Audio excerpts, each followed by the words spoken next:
We are on question period. There are 13 and a half minutes remaining, and the last matter that we dealt with was with the Minister of Frabbit, and I think Member Keene from constituency 10 was putting questions. Member Keene, are you continuing? Member Keene has said that he has finished with his questioning. There were questions for disability and inclusion. Is Member Tucker and Member Pearman still wishing to ask those questions? I'll defer, Madam Speaker. Okay. Madam Acting Speaker, I will defer as well. Okay, thank you very much. That brings us to, no, there were none for Ministry of National Security. That brings us to the paper that was done regarding CARICOM, Minister Lightbourne. I had one member listed who wished to ask a question on that. That was Member Robinson. Member, you still wishing to ask your questions? Okay. Minister Lightbourne, the questions are being put to you. Thank you, and good afternoon to my colleagues and to you, Deputy Acting Speaker.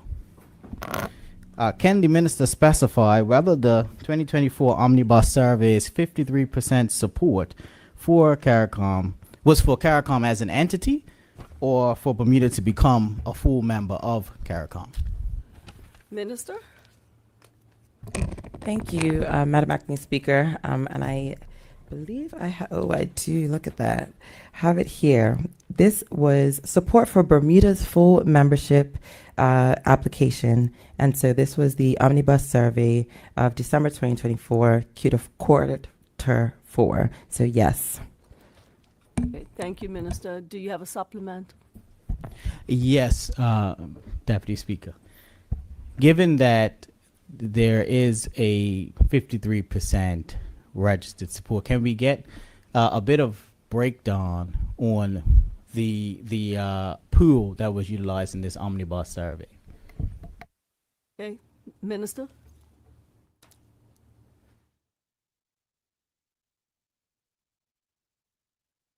Thank you, Madam Acting Speaker. I'm happy to go back to confirm the further data points, but as would ordinarily be commissioned, the Omnibus Survey is conducted and does its own analysis in association for any of the data and invites an array of stakeholders in the community to provide questions should they wish to participate, of which we did in quarter 4 of 2024.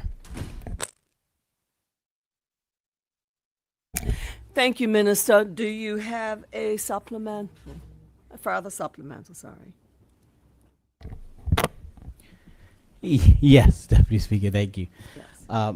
Given that we have moved away from the potential of a referendum, can the minister confirm whether or not this government, due to this support, will consider having a referendum anyway? Okay, thank you. Minister? Thank you, Madam Acting Speaker. I would definitely invite the quantifiable information that says that there is support for a referendum. I would say definitely there are members of the public that have engaged. There are some that have asked for a referendum, but the government has not to date seen the same be true for any of the other associations and organizations that the government has been associated with, and doesn't believe to be an appropriate use of taxpayer funds. Thank you, Minister. Second question? Yes, a second question. The minister did speak in the statement about a referendum being unnecessary. And I understand that we just got a previous answer, but I would like to get an outline as to why the government has arrived to that decision that a referendum is unnecessary for full membership of CARICOM. Okay, thank you. Minister. The intention of the ministry is to collate all of the feedback that we received during the consultative phase, to include the array of invitations from the public and or questions. And in the white paper, we will return to both here in the House and to the public with our summary of all of the CARICOM consultation to date and the various questions that may have been asked. Thank you. Is there a supplemental? I Supplemental. recognize the member from constituency 20. Member, you have the floor. Your Thank you. supplemental.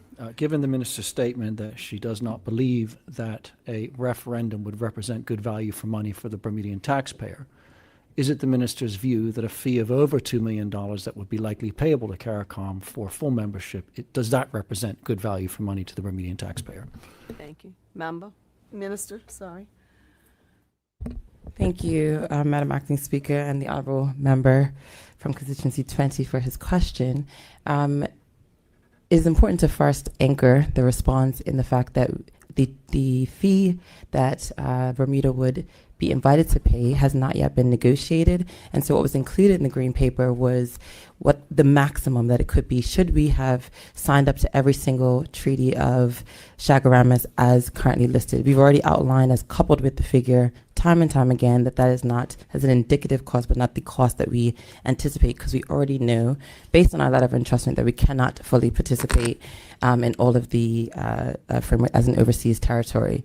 And so when invited to ask the value of being able to unlock opportunities for Bermudians that have ordinarily just been unlocked for the few, when being invited to unlock opportunities for the government to pursue trade and diversification of routes for Bermuda, when considering the diversification and expansion of education opportunities, that Bermuda has ordinarily not been able to participate in. The answer of if the government would invest time and resource into that, I do believe it to be value and good money for the resources and the opportunity that ordinarily has not been provided to Bermudians.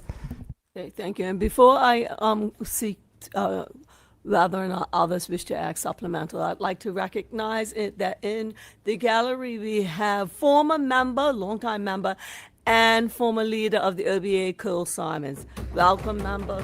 Yeah. Yes. Okay. Do you have any further supplementals, member from 20? Any further supplementals? Yes. Yes, Deputy Speaker. Okay. Given that the Progressive Labour Party was unable to secure the popular vote or 50% support in the last general election, can the minister confirm whether or not she feels that without that proper mandate, would a referendum therefore give the government a true mandate to pursue full membership of CARICOM? Thank you. Thank you, Minister. I appreciate the honorable member's creativity in the presentation of the question. We remain the government. We have a mandate from the people. And based on that convincing mandate of the number of seats that we have here in the House of Assembly, we will both anchor our actions in our policies as instructed and informed by the members who have elected us. Thank you. Right. Thank you. Do I have a further supplemental? I recognize the member from constituency 2. Member? Yes, thank you, Madam Acting Speaker. Would the minister be so kind and share if indeed she feels Bermuda and Bermudians have paid a price for not being aligned with the Caribbean for centuries, akin to our alignment with the UK? Thank you, Minister.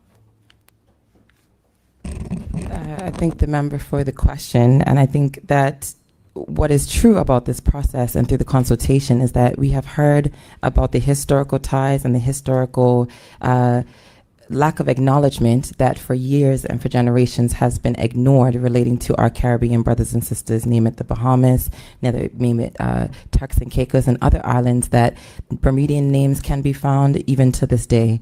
I think when we talk about economic opportunities and opportunities to take advantage of discussions and opportunities that are being discussed around the CARICOM table often, Bermuda is at the crossroads and also stands at a place where it has evolved to be able to speak to both its successes and also take part in the successes of other Caribbean countries that are just like us and have similar challenges and similar opportunities to develop. Thank you. Are there any further supplementals? I recognize the member from constituency 7. Member, you have the floor. Thank you, Madam Acting Speaker. I just want to know if the minister can just clarify why the decision was taken not to invite the public to weigh in whether they actually wanted a referendum, why that wasn't done during the consultation process.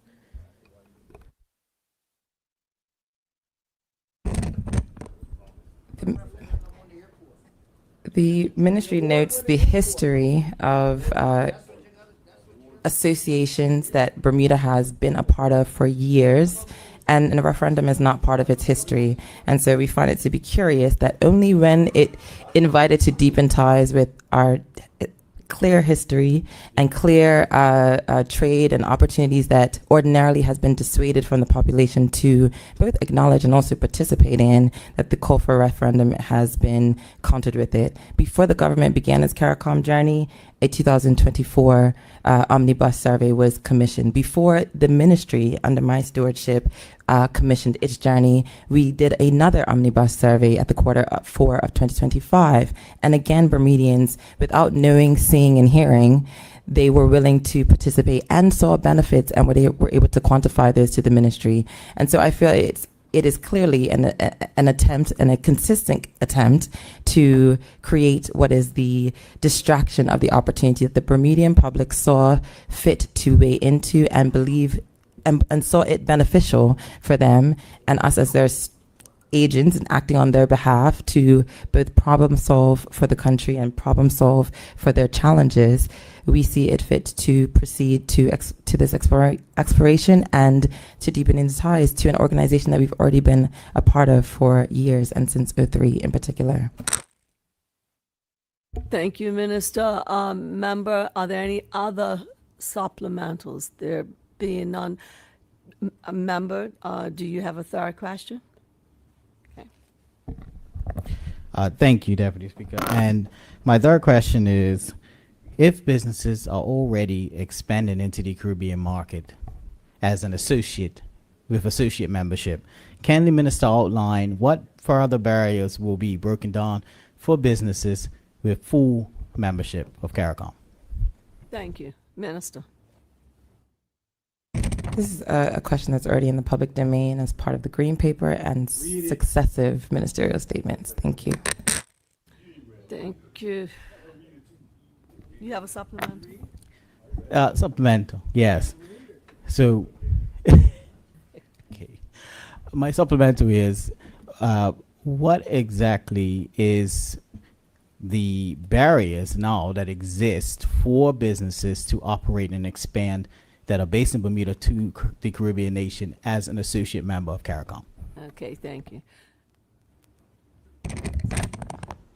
I actually included in my ministerial statement the fact that a select few of businesses that we know of, I mean, just you look in the newspaper yesterday and you can see the record, or today, thank you, Member, the record number of earnings for those very select few that have seen it to be beneficial, have engaged with the ministry and confirmed it to be beneficial, but unfortunately do not want to see the opportunity for a small Bermudian owner and business owner to be able to, through support from their government, be able to have access to these opportunities. So the question becomes, can the businesses that have already been beneficial in the Caribbean continue to prosper? Yes, but we are trying to unlock that for the Bermudians who have not ordinarily been given that opportunity.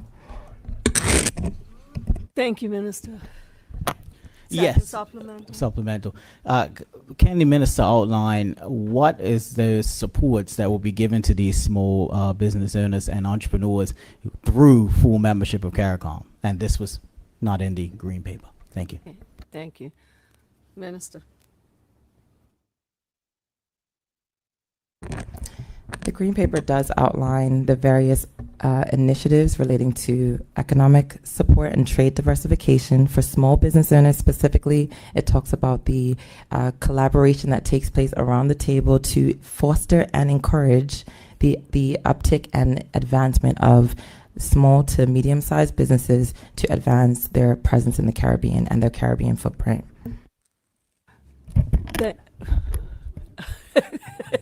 Supplementary? Yeah, I didn't even get the question out. Minister and member from constituency 29, you have a supplemental. Yes, I do. Minister, do you think that Butterfield Bank have the same negative concerns as the OBA with regard to CARICOM? Point of order. Point of order. Point of order. Your point of order? The minister is impugned an improper motive. Like we do not. It's not a negative concern. It's not. It's not negative. So you can't frame it that way. You should retract that. Thank you. Thank you. Right. Any further supplementals? I recognize the member from constituency 25. Member, you have the floor. Thank you, Madam Acting Speaker. Yeah, the minister referred to collaboration and roundtables and stuff, but what specific initiatives will be available in a tangible form to small businesses for other specific funding, specific trade agreements, et cetera? Thank you. Okay, thank you. Minister?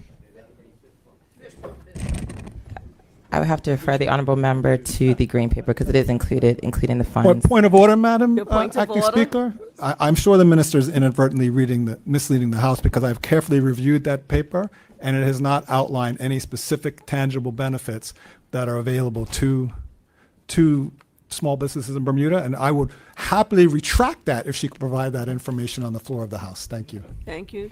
Minister? Okay, just make a minister.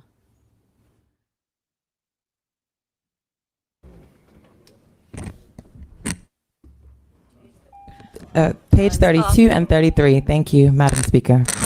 That ends question period. Okay, so members, moving on. That now brings us to congratulatory and/or obituary statements. Are there any members who wish to speak? I recognize the member from constituency 23, I think it is. Member, you have the floor. Thank you, and good afternoon, Madam Acting Speaker. I bring condolences for the family of Claire Brown, who is currently getting a funeral today. She was lost tragically on Bermuda's roads and was a family friend and a member of the Equestrian Society in Bermuda. I wish her family and friends, or pray for her family and friends, as they memorialize her today. Thank you, Madam Acting Speaker. Thank you, member. Are there any other persons who wish to speak? I recognize the member from constituency 28, member and junior minister. Member, you have the floor. Thank you, Madam Deputy Speaker. First, I'd like to give condolences to the family of one of my constituents, Ms. Inez Louise Lavu of 10 Cedar and Spice Lane, Associate and Minister Weeks. Also, I'd like to give condolences to the family of Mr. Stanley Wade from Somerset, Associate MP Swan, and MP Deal.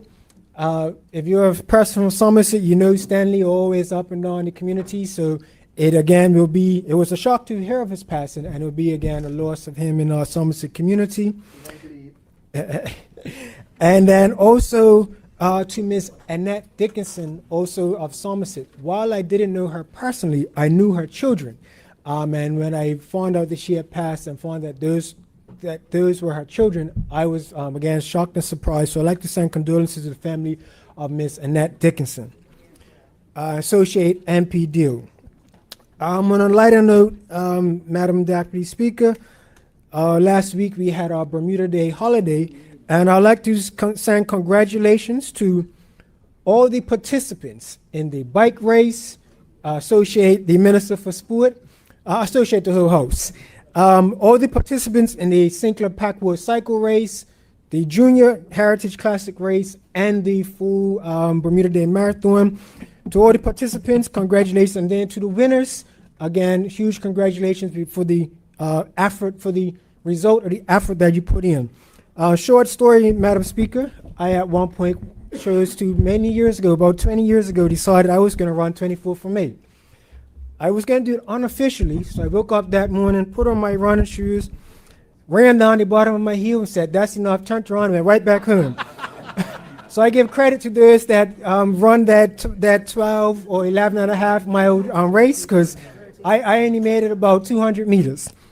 But the last, Mr. Acting Speaker, I'd like to send congratulations, I associate the whole house, to to Miss Kenny Thompson, who recently announced her retirement from football at the young age of 25. So it is a Anderson are here, but it is a shock at that young age. But when you read her reasons, I understand. Even myself as a sportsman, sometimes we have to do things that others might not think is the best, but we have to do for ourselves.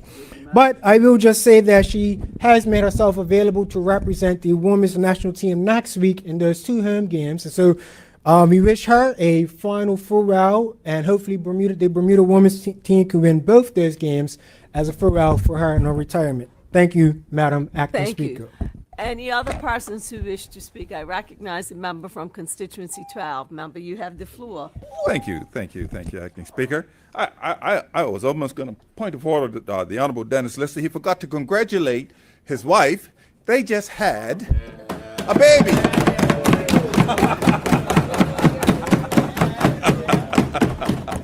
Anytime we can have someone adding to the gene pool of Bermuda, we want to say thank you. We need more babies. And I also did call the speaker as well. He was on his way to the hospital to see, of course, his new grandchild. It is his first grandchild. And I believe we were talking earlier and you said it is the first on your wife's side as well, grandchild. So I just want to congratulate the honorable member for making it happen. I don't know the baby's name. 4th. Oh my goodness! There you go. Excellent. And I would encourage him to have plenty more. As you know, we need more babies in Bermuda. Thank you, Ms. Acting Speaker. Thank you, member. Are there any other persons who wish to speak? I recognize a member from constituency 14, I believe it is. Wow. Constituency 15, Pembroke 15, East. sorry. Madam, roughing me right up. Madam Acting Speaker, thank you. 15 is member Minister Lightbourne. Sorry, I Yes. do apologize. Good morning, Madam Acting Speaker. I'm going to start on a somber note and then work my way up to congratulations. So I rise this morning to send unfortunate condolences, to the family of a young man who unfortunately lost his life on the roads in a very tragic circumstance. I'd like to associate the Minister of National Security with this. Mr. Laquan Thomas, Madam Acting Speaker. Mr. Thomas was a constituent of mine, and his mom, as well as a few of his siblings in the Mission Lane area. Laquan was a young man full of life and was working in the hospitality industry at the time of his unfortunate passing. I did have the opportunity to go and meet with his mother, Ms. Chantal Thomas, like I said, a few of his siblings, as well as his father, Mr. Matthew White, which some of you may know as Chewy. So I'd like to start and send condolences there, Madam Acting Speaker. And on a rising up to a more positive note, I'd like to send congratulations to one of my constituents. Many of her know her as an umpire. She's also a young lawyer in our community, Miss Precious Smith. And I'd like to associate members of the House to that. Ms. Precious Smith has been appointed as one of the first female umpires to a prestigious umpires panel. And I want to wish her well. You would recall that Ms. Precious Smith was the umpire last year at the Eastern Counties Cricket series, and you know who the champions end up being there, Madam Acting Speaker. Yes, the Cleveland County Cricket Club. So I want to continue to highlight her and her efforts. Those of you that are into the sport of cricket will see Precious Smith every weekend umpiring in the middle of our cricket games, and we hope that one day she will become the first female umpire, I believe, of our Cup Match Classic. So I would like to congratulate her. Also, Madam Speaker, I did say I wanted to be associated, but I did want to get on my feet and put it on the record of Ms. Kenny Thompson. As she did say in her article, she has spent a lot of her years outside of Bermuda. So it's good to hear that You know, she's going to follow her passions, whatever they may be. And we do have the opportunity to see her play one more time, at the very least, next week, Thursday and Sunday at the National Stadium when the women's team takes on Belize. So congratulations to her to a very successful career. And I'll speak more about the success of Bermuda Day at another time. Thank you, Madam Acting Thank Speaker. you. Are there any other members who wish to speak? I recognize the member from constituency 25. Member, you have the floor.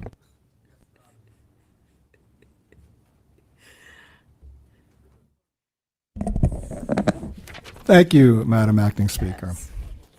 I bring good tidings today.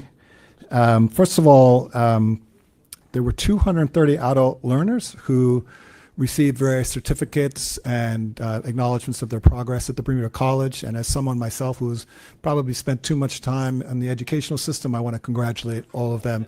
And there's certainly elementary school and others. I want to congratulate and wish them all the best in their future endeavors. I want to send a belated happy birthday to Ursula Tyrrell, who turned 95 earlier this week. And I associate Member Tucker, Member Tyrrell. I associate the whole House, Madam Acting Speaker. I want to congratulate my constituent Jessica Lewis. Some of you may know of her athletic endeavors. She's got a personal best and a gold medal at the World Paralympics Grand Prix in the 100 meter, only 2 100ths short of the world record. So I think that's pretty, we associate the whole House. And finally, I would like to congratulate Warwick Workman for the victory in the T20 Cricket First Division. So a lot of things to celebrate today. Thank you, Madam Acting Speaker. Thank you, member. Are there any other persons who wish to speak? I recognize the member from constituency 4. Minister, you have the floor. Thank you, Madam Acting Speaker. I do want to take the opportunity to send my condolences to the family of Miss Janice Wright. Her children, Durbin, Derek, and Lisa. Miss Wright was a prominent associate, the whole house, the premier of the whole house in regards to Mrs. Janice Wright. Miss Wright hailed from Chapel of Ease Lane, and she will be sorely missed. Particularly, I always run into Mrs. Wright at our social senior event. She's a social butterfly. She was a social butterfly. Also immaculate with her dress, as she was a seamstress as well. And so big condolences to the family, who will, I'm sure, miss the presence of Mrs. Wright. I also want to send condolences to the family of Miss Layla Chavis. Miss Chavis did reside at Summer Haven. However, she is a St. Georgian. Also associating member Robin Tucker, constituent of 7, sending condolences to her family, her children, Maurice, Marlon, and Michelle, who Mrs. Chavis passed suddenly, and again will be sorely missed by the family of Summer Haven, as well as all of those who loved and cared for her. Thank you. Thank Oh, you. sorry. Yeah, I do want to acknowledge. I do want to Yeah. acknowledge. Don't get Have up yet. time. You have time. I do want to acknowledge all of the students who participated in the Spring into the Arts, all of the educators, visual art, performing arts, persons, creative art spaces, who come to the stage, and there's representation from the East, the West, and the Central Zone schools. And the children, I don't know if you had the opportunity to go in and watch the performances. They definitely were amazing. I know what it's like to get on a stage, and it can be stage fright, but our students are amazing, and every year we get to see their amazing talent. So I want to say a big shout out to all of the students, all of the educators, teachers, who helped bring Spring into the Arts back to us every year. Thank you, Madam Thank Deputy you, Speaker. Minister. Are there any other who wish to speak? I recognize the minister from constituency 16. Minister, you have the floor. Thank you, Madam Acting Speaker, and good afternoon to you. I would like to start off my remarks by wanting to be associated with the remarks of Ms. Ines Louise Lovell. I didn't know her personally, but she is actually the mother of the Chief Fire Officer, Mr. Dana Lovell. So on behalf of my ministry and the Bermuda Fire Service, our hearts and condolences go out to him and his family at this time. On a more upbeat note, Madam Speaker, I would like to congratulate Wilmot Trucking Service, and I raised some. I raised it because anytime one of us as an MP needs any assistance, him and his team are Johnny on the spot, and they come on time, they do what they got to do, and they go over and beyond. So I just want to take this time to tell him publicly thank you for him and his team supporting C16 on our last seniors tea. Hats off, and I'll see you next year, good brother, you and your team. You who? And before I take my seat, I want to also be associated with the remarks for Miss Precious Smith, one of my cousins, and I've seen her come from being a football star to going to university, graduating top of her class, and she's come back now. She's umpiring, and knowing her personality, you know, she's not going to quit till she goes to the top of her craft. So hats off to her.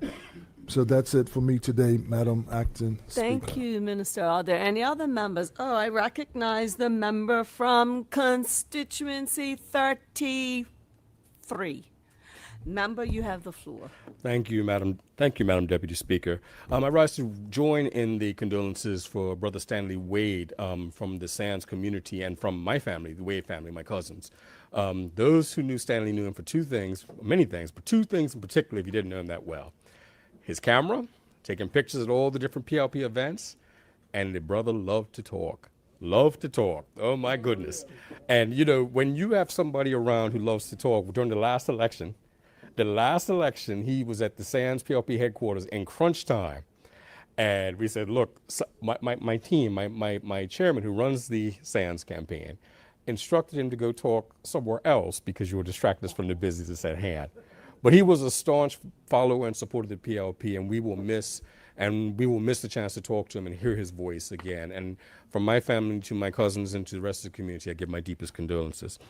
While on my feet, I'd also like to extend my condolences to Brother Edward Eve, a constituent of mine with a long family connection through his sister, my Aunt Gloria. And, you know, he was a character. I'll just leave it at that. But I join with his family in mourning his loss. On a positive note, I'd like to extend congratulations to my former classmate, Isan Fredericks, who's been appointed as the new resort manager at Rosewood. And I am continuing to be proud of this young man. All members, I'm sure, would like to be associated congratulating this. Bermudians in the tourism industry succeeding and heading towards leadership position is important. And I think that he has been an example in the industry for many years. And I think that he will continue to do well and continue to impress. While on my feet, I also would like to extend congratulations to a former member of this chamber and a former premier, the Honorable Ewart F. Brown, who celebrated his birthday earlier this month. Yeah. And I wish him continued years of health, happiness, joy, and all the rest. While on my feet, I'd also like to extend congratulations and join on to the remarks made by the Honorable Member Dennis Lister Jr. about the participants in the Bermuda Day and to the organizers and everyone involved. I think this year, and you could probably tell by the lack of negative posts on Facebook, I think this year was probably the best. And I commend them for the work they've done and everybody who participated to make it happen. And before I end, I would like to extend a happy belated birthday greeting to another former member of this House, the former MP for Sands North, the Honorable Lionel Simmons, my father. Thank you very much, Madam Deputy Speaker. Thank you. Are there any other persons who wish to speak? I recognize the member from constituency 26, the whip, government whip. Good afternoon, Acting Speaker. Thank you, and afternoon to colleagues. Madam Acting Speaker, I'm going to continue on with my line of congratulating our youth in Bermuda who are doing good things. And I know I was sort of ran out of time the last time I was here, but I will continue with this one. Anais Godfrey, I want to send congratulations to him. He's the son of Alaire and Andre Godfrey. He actually graduated with a BA in music technology. Now he's so multi-talented that he's now going to go on to be to flight school to be a commercial pilot. So I certainly wish him all the best and congratulations. Secondly, I would like to send congratulations to the daughter of Craig and Simonette Tyrrell. Now let me declare my interest because she is actually the lovely granddaughter of both Sheila and Neville Tyrrell. She graduated. Cameron graduated from Barry University with a BA in arts in TV and digital media, summa cum laude. So I certainly want to wish her all the best, and I associate her cousin, Minister Weeks, as well. Finally, Honorable Robin Tucker. And finally, I would not be able to leave the House today if I don't say this one. I want to wish the very best to my mother-in-law, Valeria Butterfield, who turns 97 on Saturday. And I do wish her all the best. And again, I'm going to associate her nephew, Minister Weeks, who probably forgot, and so I hope he doesn't forget on the weekend to go by and say happy birthday to her. Thank you very much. Thank you. Are there any other members who wish to speak? I recognize the member from constituency 2. Member, you have the floor. Yes, I'd like to be associated with the congratulations going to Ms. Butterfield, and I'll save that story for Minister Weeks to tell another time. And but I would like condolences to be sent to the Leader family, Mr. Earl Leader, if it hasn't already been done. I'll associate the Honorable Member Neville Terrell, his regular golfing buddy, on a Monday. May he rest in peace, and for all his contributions in sport and in music. I had the honor to attend an event celebrating the life of Ruth Thomas, and that story is one everybody needs to be told time and time again, how this lady is the lady of culture in our society, but her story is one of amazing grace, and I give thanks for being in her presence and for her still being here to share her stories with us. I'd like to be associated with the congratulations going to Mr. Eason Frederick for his ascension in the hospitality industry, and the minister responsible for tourism would like to be associated as well. And I'm sure the minister will associate himself with the congratulations to Ms. Carly Lodge, the Director of Culture, for a successful Bermuda Day, in which she presided over as director for the very first time, but as one who participated in the parade, seeing it from that angle, it was a very well attended, and especially, I say this, I gave congratulations last week to the contribution to culture made by the Freemasons in the peppercorn ceremony, how tradition has evolved and become more colorful, breaking old barriers and embracing. I've seen that in the Gumbays, where you have these troops with all these different vibrant colors and special pride in being different, a little bit different from the next. I think it's just a great example of the growth of our mosaic of Bermuda, and I just want to celebrate that as well. And also, Mr. Tyler Smith, I think as a professional athlete, just showed you his quality as a professional athlete. He took it to him on a tough, hot, humid day, and he did absolutely well. And my cousin Kenny Thompson, not too dissimilar for many of great female athletes, have retired young. Lorena Ochoa, the world number one golfer, taught by my good friend who I grew up playing golf with in Europe, retired at 28 as world number one. So it's not uncommon for women to have to retire when men go on and do it much longer. Thank you, member. Are there any other members who wish to speak? I recognize the member from constituency 30. Yes, thank you. Member, you have the floor. Thank you, Deputy Speaker. I just wanted to associate myself with the condolences of Mrs. Wright. Though I was not privileged enough to meet her, her son Dervin and his wife Belinda are constituents of mine, and Belinda being my former boss, I had a lot of time to speak with Dervin and her and to form a great relationship with them, and so I really am. I associate a member. Well, I'll associate her house again, but I think Minister Tanay, she associated all of us the first time. But it would be remiss of me not to rise on my feet to give condolences to one of my constituents who has always had a warm word and a listening ear for me. And so I just want to send this to the family. And obviously, it's not many words you can say for a loss of a parent, but you know, I just wish them strength and endurance during this tough time. Thank you. Thank you. Are there any other members who wish to speak? I recognize the member from constituency 14 and Minister. Minister, you have the floor. Thank you, Madam Acting Speaker. I rise initially on a somber note to offer tribute and condolences to the family of Mr. Raymond Beach, specifically Karen Beach, who is my constituent from C14, also associating my colleagues, MP Weeks, Minister De Silva, Minister Weeks, Minister De Silva, and Minister Urban as well, with the recognizing both his impact for the community, the sudden death, having died in his 64th year, but I do want to offer tribute to his children, Reba, Raymond, and Jamori, also on that loss. Additionally, I wanted to stand and belatedly offer congratulations to Miss Tawana Lee, who participated in the Bermuda Day Parade, also a constituent of mine, as a Grand Marshal, who not only was recognized for her role in PHC and keeping it alive at a time when majorettes were dying out, and it was often a struggle to have them as part of the parade. And I think this year's parade is not only a testament to the effort and investment that the government has done, but I'm thankful that Tawana had the opportunity to be celebrated for her role, even in a small part, having been a part of the parade as a Grand Marshal, and then going back and also then participating in the same parade as a majorette. And so I do want to celebrate her today. Additionally, I want to offer congratulations in the 81st anniversary of Devonshire Rec.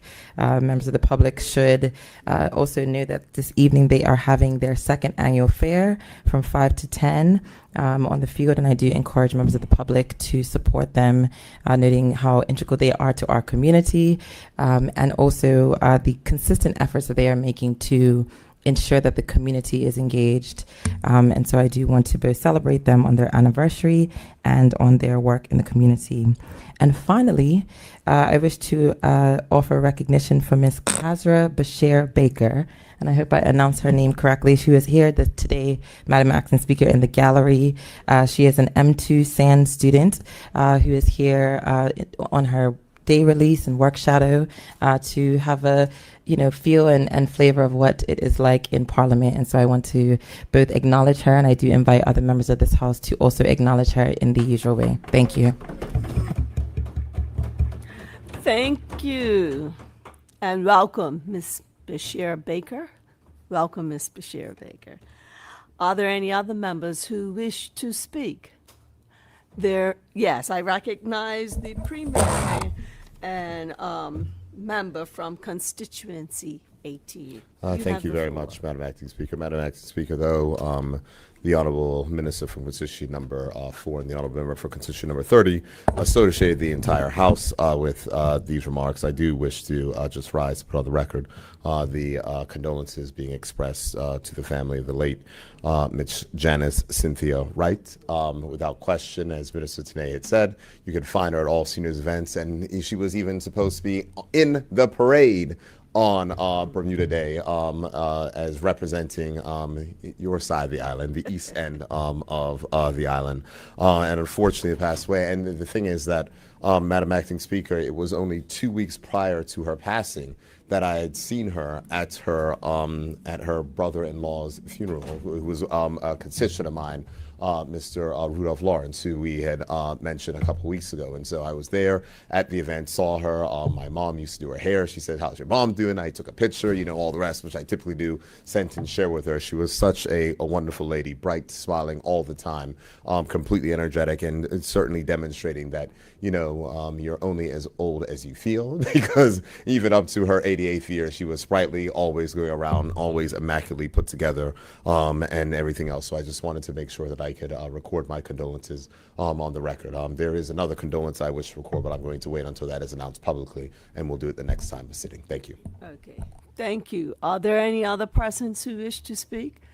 I recognize the member from constituency 36. Member, you have the floor.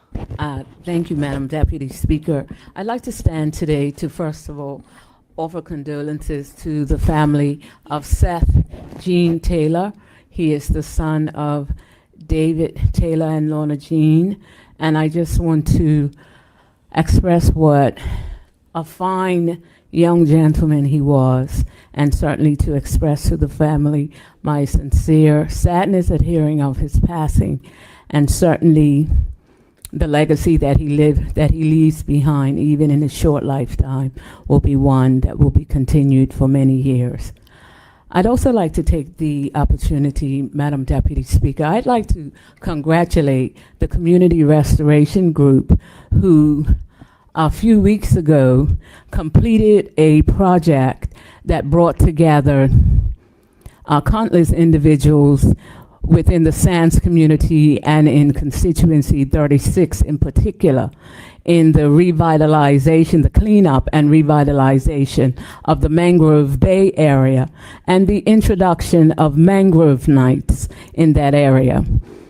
Our community was immensely elated by this initiative, because Mangrove Bay has long been a place where families could come and go and swim and whatnot and gather. And in recent years, it had gotten into a pretty neglected state. And along with the Department of Works and Engineering and other individuals, in particular Mr. Bromby, we were able to see that area cleaned up and revitalized, and in particular, the introduction of the mangrove nights, because one of the pain points in our constituency has been the Somerset Village, and several of the store owners had expressed how really disappointed it is that each day they have to see so many buses going through going past their stores and never stopping. So this was actually a way that we could see people would stop, people would be there and begin to see the Somerset Village revitalized. So we want to thank the Community Restoration Group and all those that were a part of that initiative, and we wish it much success as it goes forward. Thank you so much. Thank you, member. Are there any other persons who wish to speak? I recognize the member from constituency 13. Member, you have the floor. Thank you, Madam Speaker. Minister. Madam Deputy Speaker. Madam Deputy Speaker, I'd like to send a congratulations to the Loyal Hill community on the holding of their annual Bermuda Day celebration that takes place the Sunday before Bermuda Day. It's an event that started during the COVID time when Bermuda Day wasn't held, and they've come together, and it's grown every single year.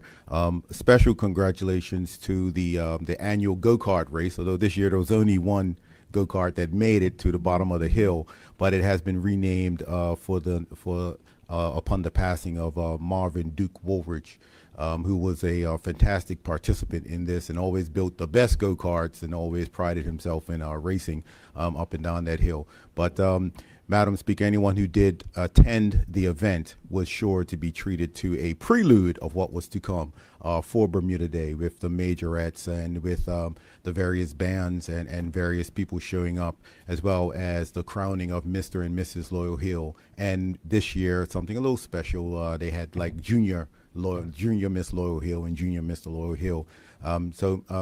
Definitely just congratulations to the organizers who continue to exceed the expectations of that close-knit community as they put together these various events throughout the year. But certainly the Bermuda Day event is turning out to be one of the events that is a must-see for anyone who really loves the culture of Bermuda and what it is that we celebrate to being Bermudian.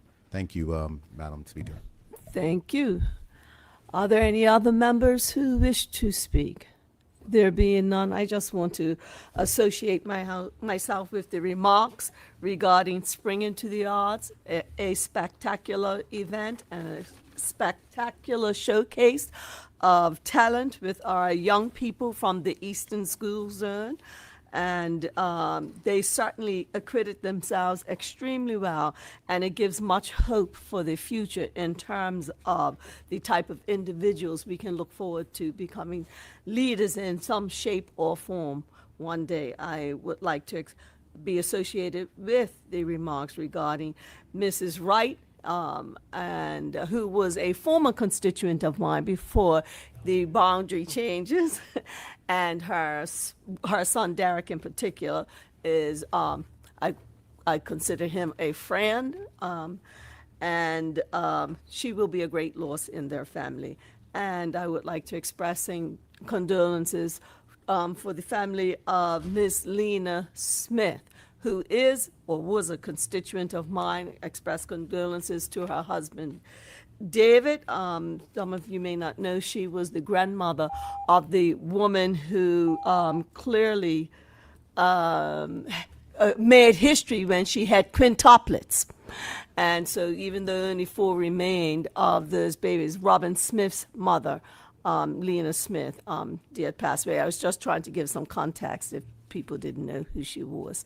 She was the grandmother of those 5 quintuplets. So with that said, we shall now move on to the next item on the agenda, which is matter of privilege. And there have been no matters of privilege brought to our attention. We move to personal explanations. There are none. Notice of motion for the adjournment of the House on matters of urgent public importance. There have been none. Introduction of bills, and that will move us to, I think, number one. I think the first one has been removed, the pension. It's not, it's, oh, okay.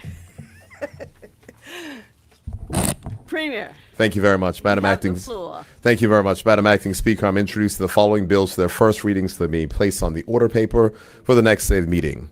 The Pension Increase Amendment Act 2026, the Payroll Tax Amendment Number 2 Act 2026, and the Retail Shops Temporary Customs Duty Relief for Capital Investments Amendment Act 2026. Thank you for those bills, Premier. That takes us to the next one, which comes under the Minister of Economy and Labor. Minister? Madam Acting Speaker, I am introducing the following bill for its first reading so that it may be placed on the order paper for the next day of meeting. The Bermuda Immigration and Protection Amendment Act 2026. Thank you, Minister. And that brings us to the final bill to be tabled, and that comes under the Minister of Home Affairs. Minister?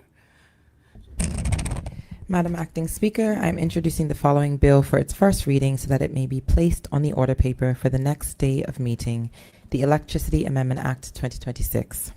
Thank you. And that brings us to opposition bills. There is one, and that comes under the member from constituency 23, Member Richardson. Madam Acting Speaker, per the provisions of Standing Order 28-1, I move for leave to introduce and read a bill for the first time by its title only. Madam Acting Speaker, I'm introducing the following bill for its first reading so that it may be placed on the order paper for the next day of meeting. The Premier, Ministers, and Opposition Leader Personal Staffs and Parliamentary Election Amendment Act 2026. Thank you, Member. That moves us on to private members' bills. There are none. And now we move to notices of motion. I call on Minister Adams. Minister? Thank you, Madam Acting Speaker. Madam Acting Speaker, this serves a formal notice that I intend to move the following motion at the next available opportunity. Be it resolved, in accordance with Section 21A of the Acquisition of Land Act 1970, that this Honorable House approve the purchase of the Compass Point Building, together with all land appurtenant thereto, situate at 9 Bermudiana Road, Pembroke.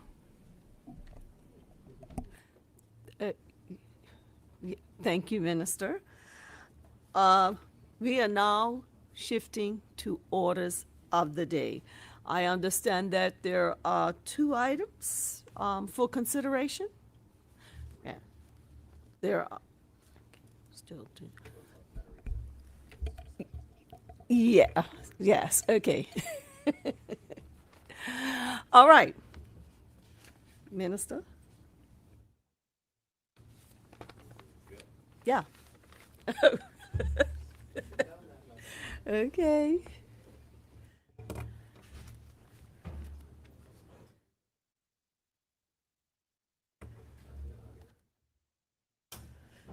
You need to, okay.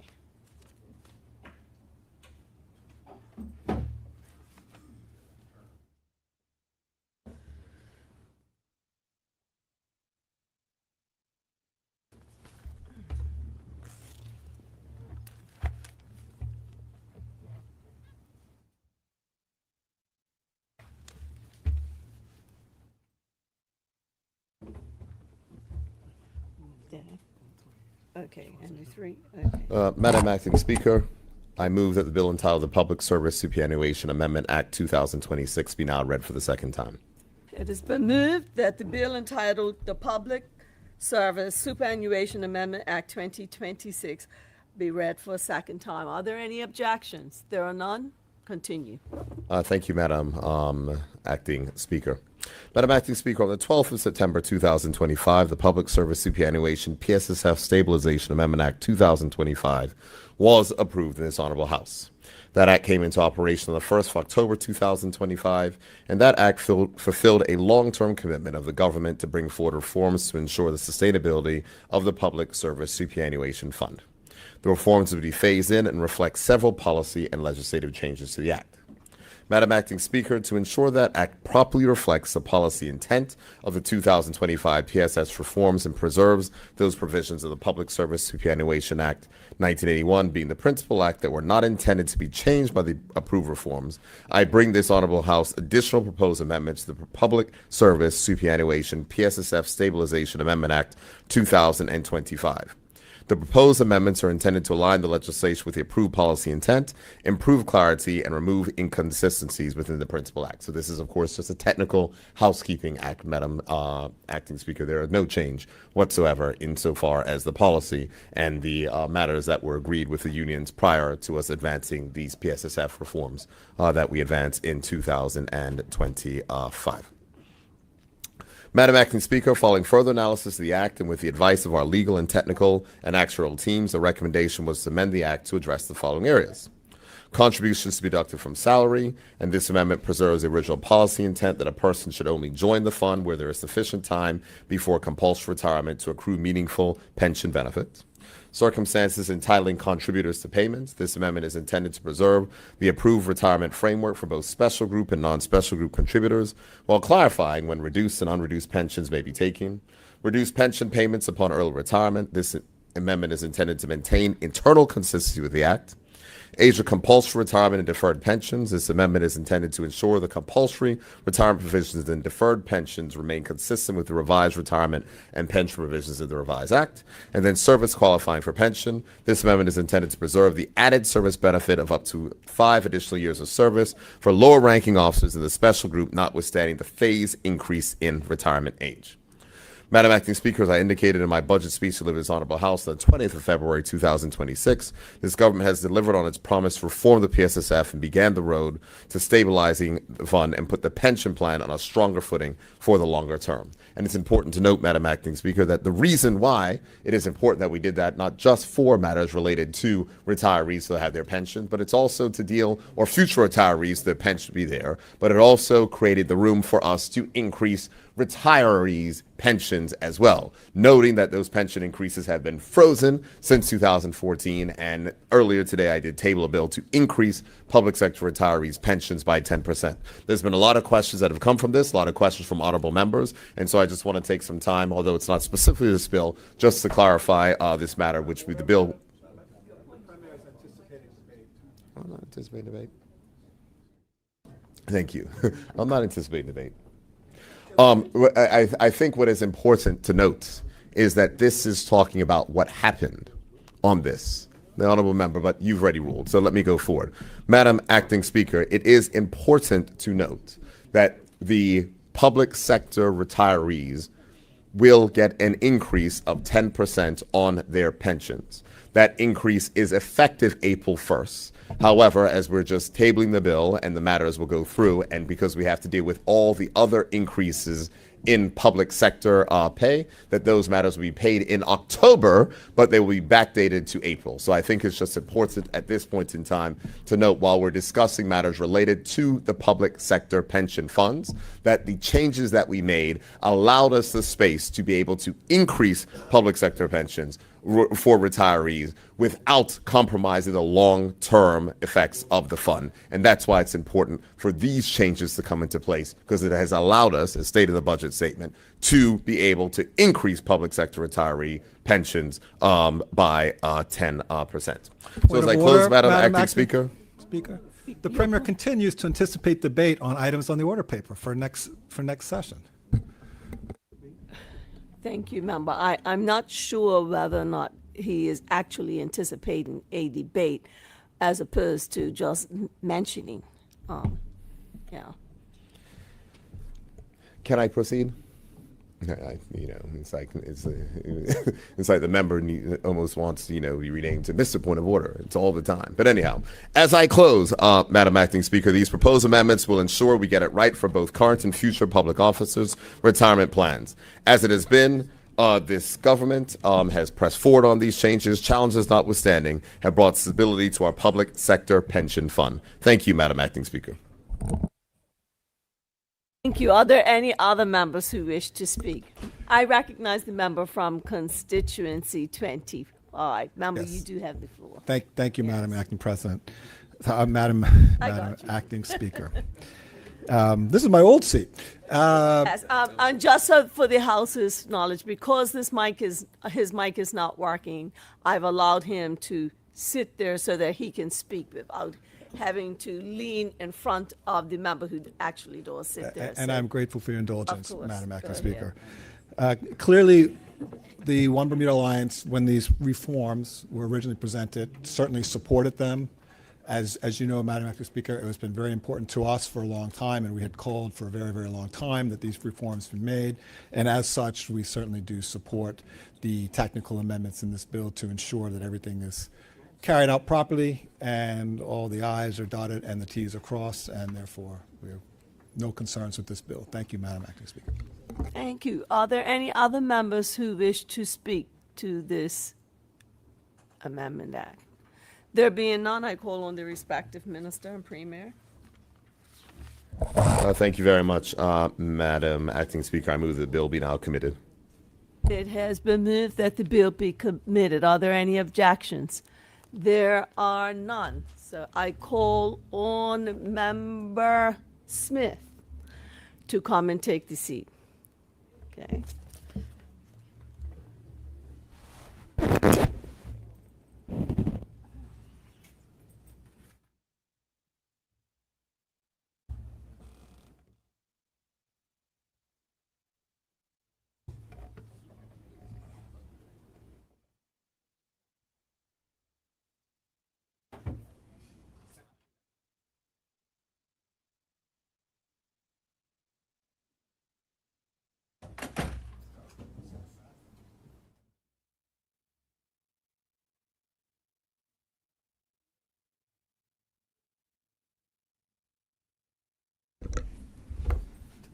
Honorable members, we are now in Committee of the Whole for further consideration of the bill entitled Public Service Superannuation Amendment Act 2026. I call on the minister in charge to proceed. Minister, you have the floor.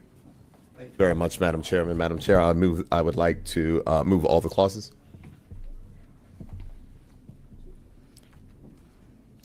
The minister has made a motion that all the clauses be moved.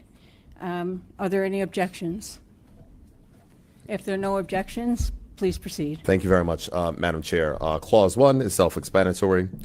Clause 2, just for ease of reference, I'm reading the explanatory memorandum so we can all follow along. Clause 2 repeals and replaces subsections 3 and 3A of Section 12, contributions to be deducted from salary, as follows. Subsection 3 applies to teachers whose first employment with the government commences upon having attained the age of 60 years or 61 or 62 years, as the case may be, in order for such pensions to elect to contribute to the fund and receive any benefit from the fund. The period between their first employment and the age of compulsory retirement must be at least 8 years. Subsection 3A applies to all other persons employed by the government except police officers, fire officers, prison officers, and members of staff of the Bermuda Regiment whose first employment with the government commences upon having attained the age of 60 years or 61 or 62 years, as the case may be. Similar to subsection 3, in order for such persons to elect to contribute to the fund and receive any benefit from the fund, the period between their first employment and the age of compulsory retirement must be at least 8 years. Clause 3 amends subsection 1A and B of the proviso to section 19, circumstance entitling the contributor to payment by retaining the age of retirement at the age first stated in section 19(1)A and B of the Principal Act. With respect to police officers below the rank of superintendent and fire officers below the rank of divisional officer, such officers maintain the ability to retire at the earlier of the age they complete 25 years of service and the mandatory retirement age. With respect to prison officers below the rank of deputy commissioner, such officers maintain the ability to retire at the earlier of the age they complete 21 years of service and the mandatory retirement age. The proviso is amended to allow those officers to retire based on completing 25 years of service or 21 years of service in subparagraphs B to F of paragraphs 1, 2, and 3 to elect to receive reduced pension payments beginning at the age of 50 years. Clause 3 also repeals and replaces Section 1D of Section 19 by reverting to the former wording to allow contributors to whom that paragraph applies to retire at the age of 60 years. Clause 4 amends Section 19A, reduce pension payments upon early retirement as a result of the numbering amendments made in this bill to paragraph 4 of the proviso to Section 19(1) of the Principal Act. Clause 5 amends subsections 1, 2, and 4 of Section 22, age of compulsory retirement. As a result of the amendments made to Section 19(1)A and B, the words first occurring in subsection 1 of Section 22 are no longer required. The amendment to subsection 2 extends the period of compulsory retirement in respect of current contributors to whom that provision applies to the year 2033. Subsection 4 is amended to provide for a pension not to be deferred if a contributor is required to retire by the governor under Section 22. Clause 6 amends Section 24A, special provision for certain contributors, as a result of the numbering amendments made in this bill to paragraph 4 of the proviso to Section 19(1) of the Principal Act.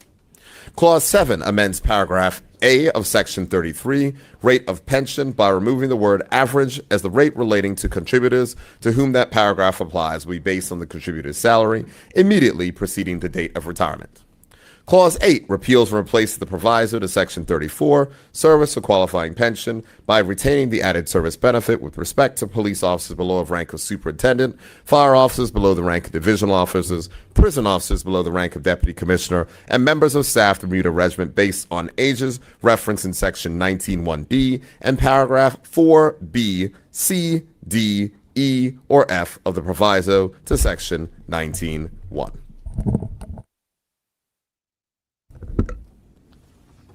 It has been moved that clauses 1 through 9 be approved. Are there any objections to that motion? Excuse me? Anybody wish to speak on the motion? No. Okay. Any objections? Agreed to. Thank you, Madam Chair. I move that clause then 1 through 9 be approved. It has been moved that clauses 1 through 9 be approved. Are there any objections?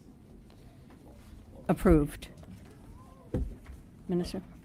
Thank you very much, Madam Chair. Just for the correct record, it's clause 1 through 8. I added a mystery clause. Okay, but I did hear 9, didn't I? No, I said 9. I said it okay. incorrectly, so I just wanted to thank correct you the very record. much. That was not your fault. That was 100% my fault. Thank you. I thought I heard thank you very much, Madam Chair. I move that the preamble be approved. It has been moved that the preamble be approved. Anyone like to speak on that motion? If not, is there any objection to that motion? If there's no objection, the motion is moved. Thank you very much, Madam Chair. I move that the bill be reported to the House as printed. It has been moved that the bill be reported to the House as printed. Anyone like to speak to that? If not, are there any objections? If there are no objections to that motion, then it is agreed the bill will be reported to the House as printed.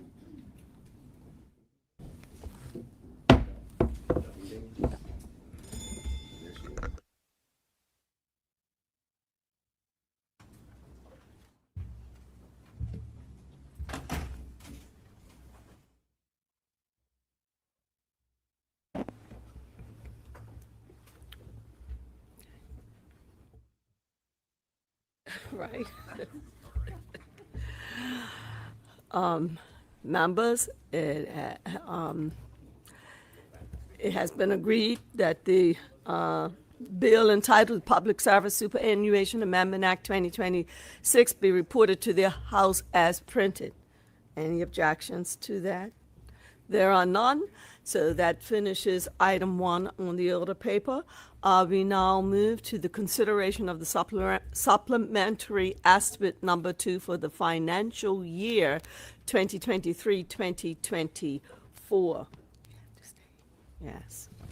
Thank you very much, Madam Acting Speaker. Madam Acting Speaker, in accordance with Standing Order 43.4 and 43.5, I move that supplementary estimate number 2 for financial year 2022-23 be approved and the House resolve itself into Committee of Supply. It has been moved that the House resolve itself into Committee of Supply. Are there any objections to that? There are none, so moved. I call on the member from constituency 22.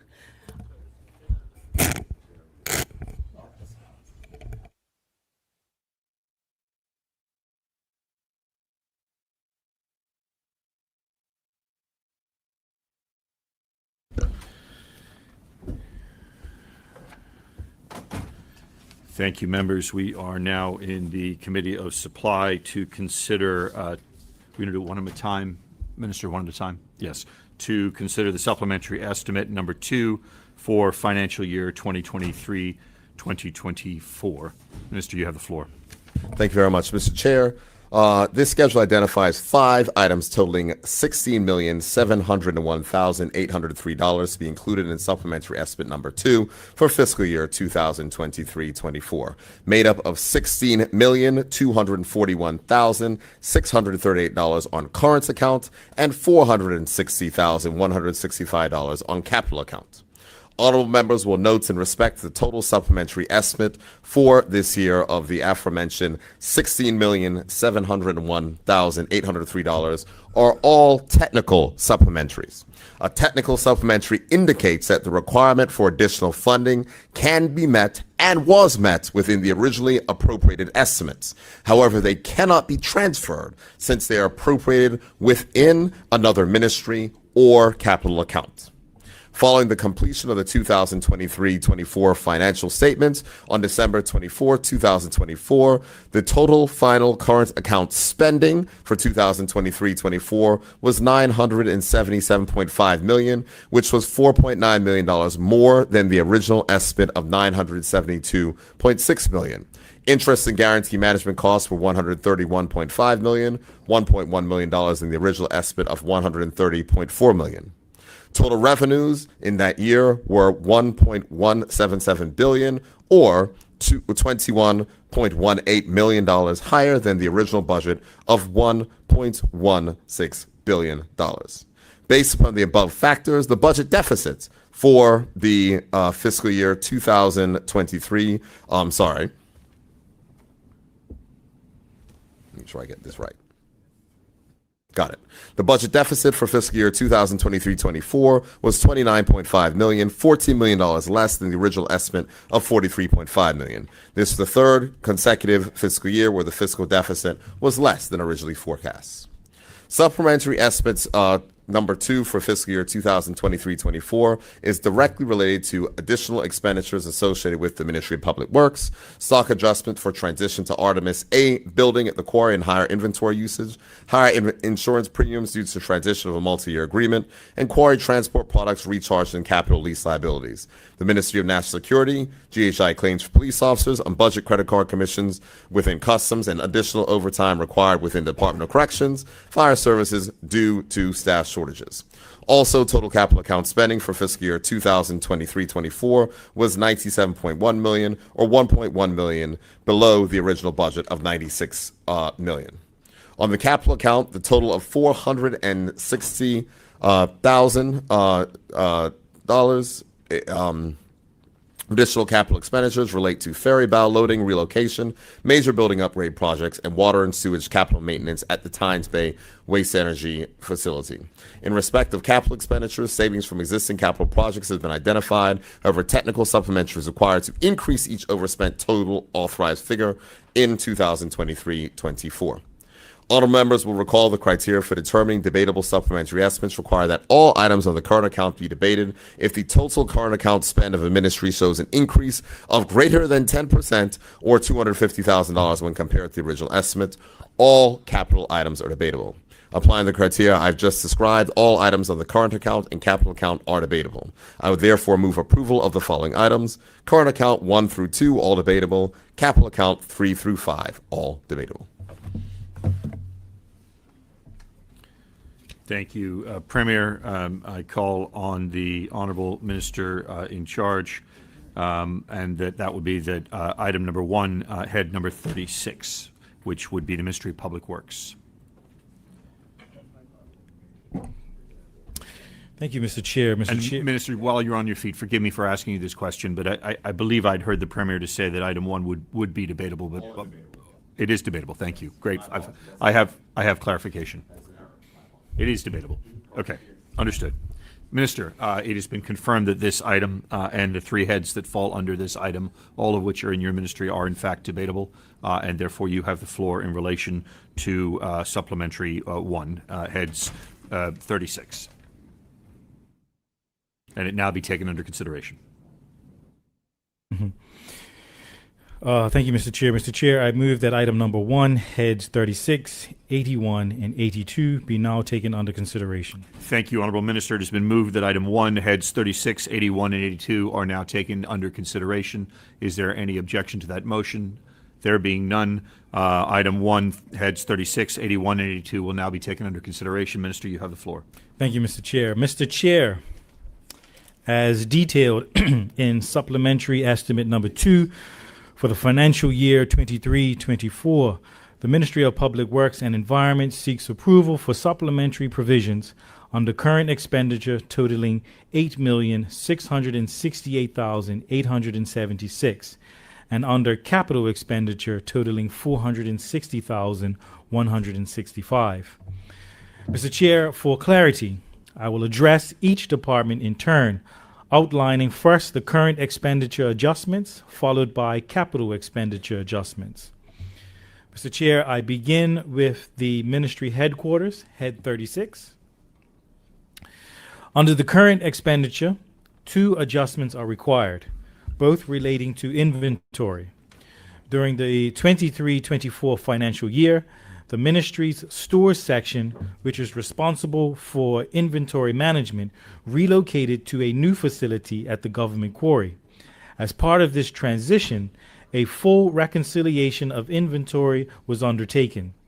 This resulted in a one-time adjustment to account for the disposal of obsolete stock and to correct historical inventory records totaling $630,000. Additionally, inventory usage during this fiscal year, exceeded initial projections, reflecting higher operational activity across the ministry. This resulted in a further $400,000 in stock consumption. Mr. Chair, there are no capital supplements required under this head. Mr. Chair, I now turn to head 81, the Department of Public Lands and Buildings. Under current expenditure, a supplementary provision of $1.2 million is required due to higher than expected insurance premiums.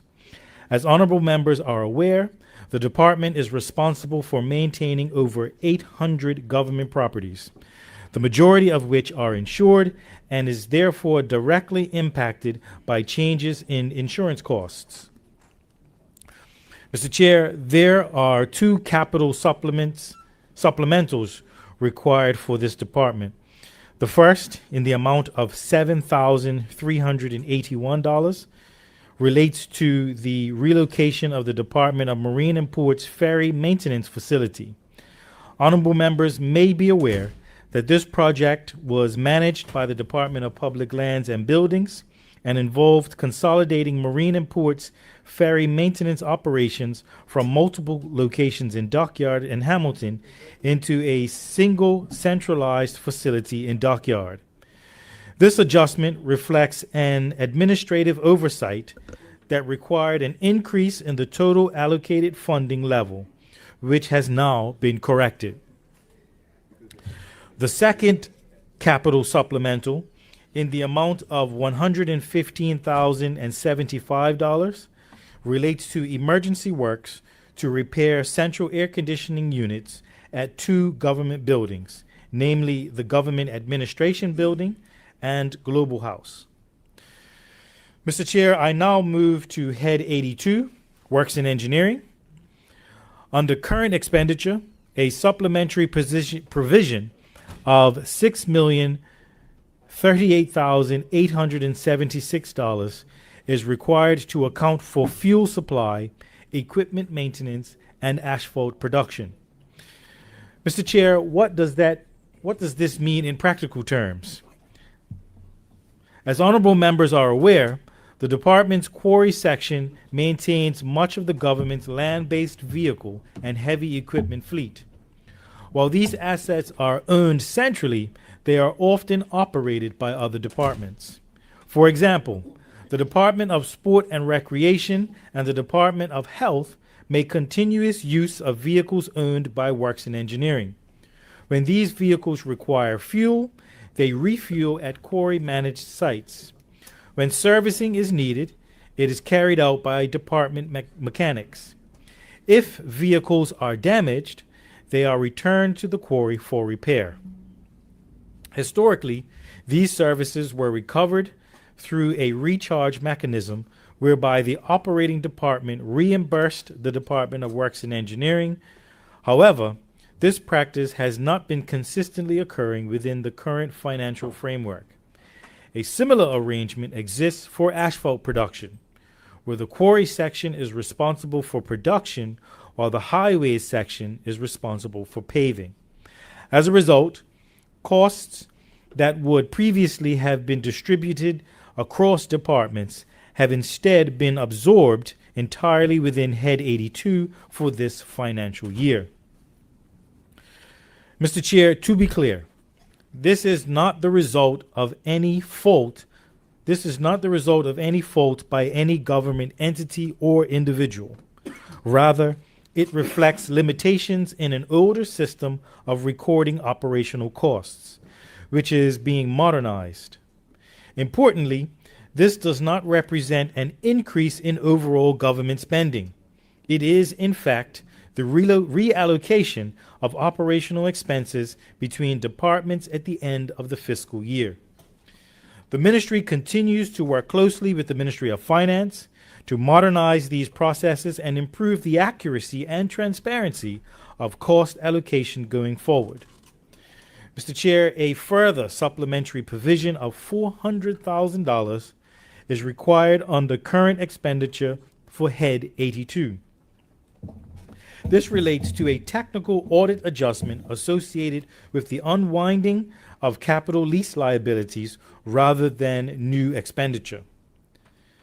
Mr. Chair, I now turn to the request for a capital expenditure supplemental in the amount of $337,709 in support of the Water and Sewage Capital Maintenance Program.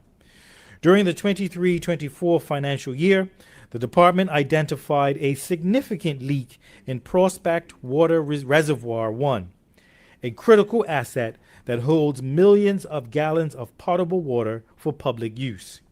Emergency repair works were initiated immediately to contain the issue and maintain system integrity. During this period, the department was required to procure water from the private sector to ensure the continued and uninterrupted delivery of essential services to the public. Minister, could I just pause you for a moment? We were only dealing with item 1. I don't mind dealing with the capital items as long as there's no objection. Does anyone objection to the minister deal with capital? No objection. Please continue. So we're now doing items 1 and 5. Yep.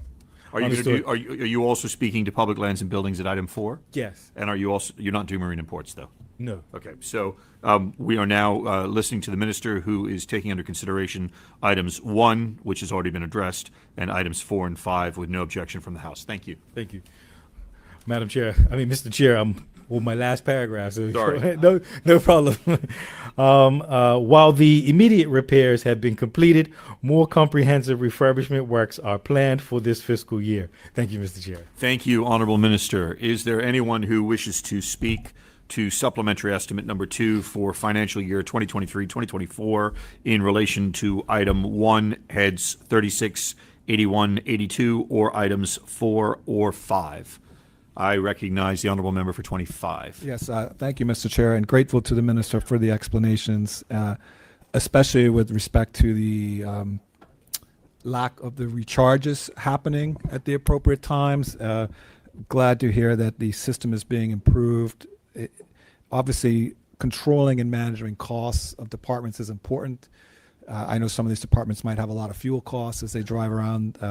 So perhaps some fintech could be applied to that. I don't know. We seem to be big on that. But I do have a material question about the insurance. I think we all understand about insurance is going up, but I am really struggling to understand why it has taken us 2 years to find out about this increased insurance premium. So I would love if the minister could talk about that. And in general, most of my concerns have to do with the long delays on some of these items. Thank you. Thank you to MP DeCudo. Is there any other member who wishes to speak on items 1, 4, or 5? Yes, thank you. Yes, I recognize the honorable member for constituency 12. Thank you, and good MP afternoon. Cannoneer. Yes. Just on number 1, Public Works Headquarters, under stock adjustments, and I know that this is always an ongoing challenge within the ministry, and we're talking about quite a bit of monies here. What I wanted to find out a little more about is how are we advancing as far as getting our workers and civil servants using more updated software. I recognize that in the past, when we were introducing new software to help them with stock adjustments and to be more accurate so we're not ordering wrong items, which was a big problem, people were still insisting on using Excel spreadsheets and the likes to do it. So how are we advancing when it comes to getting our people to order items and to make these stock adjustments come to an end, basically, so that we're much better at it, and it's not in the tune of what we got over, just slightly over stock adjustments and inventory usage, over $1 million here. Just a little more information about where we stand with updating and getting our people to use more updated systems to get us in a better place with stock. Thank you, MP Cannoneer. Is there any other member who wishes to speak to items 1, 4, or 5? There being none, Minister. Thank you. Thank you, Mr. Chair, and I thank the honorable members for their questions. In relation to the insurance costs raised by the member from C25, I will note that the reason, as the Minister of Finance alluded to earlier, you'll recall there was a period where we were doing insurance in several years at a time, and the decision was to transition to a more annual payment, and thus it caused an increase because we're no longer doing sort of 3 years of payments instead of doing annually. For the honorable member from C12, I will say that considerable effort is being made, particularly in terms of investment in the software to improve our inventory records. What is being referred to in this supplemental is, as a result of the transition, we found that there were some inventory that was extremely old and obsolete, that just had to be in stock for some were in there for decades, if I'm being honest. And so the transition just simply allowed us to sort of correct our records and modify. But in the you will note that in the 26-27 budget, it was alluded in terms of restructuring and improvements, that one of which is the inventory changes that we are making. And so the ministry is reviewing our internal processes right now, and certainly updates on the progress that we're making will be provided in the future. Thank you, Mr. Chair. Thank you, honorable member, or honorable minister, rather. Does any other member wish to speak to items 1, 4, or 5? There being none, honorable minister, may I ask that you move? Mr. Chair, I still. Oh, I'm sorry. I'm yeah, so sorry. I didn't apologize. see you, MP Ducudo. Please, honorable member for constituency 25 Great- has the floor. Grateful for the minister's explanation about the insurance. I'm still struggling with the fact that it's taken over 2.5 years to find out about the $1 million insurance increase, given that, for example, last year we would have debated the budget with the actuals for this year already sorted out. And I'm trying to understand what the reason for that delay was. Thank you, Mr. Chair. Thank you. Honorable minister. I will help. Sometimes it's audit, so things come up in audit. And after Honorable audit's minister, do finished- you yield?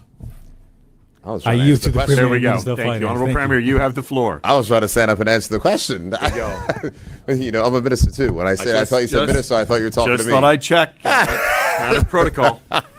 Honorable Premier, you have the floor, and Minister of Finance. But that the answer is some of the times these things come up in audit, and that's the reason why sometimes it's late. So when audit comes, and we need to make sure the supplementary estimates match up to what comes back in audit.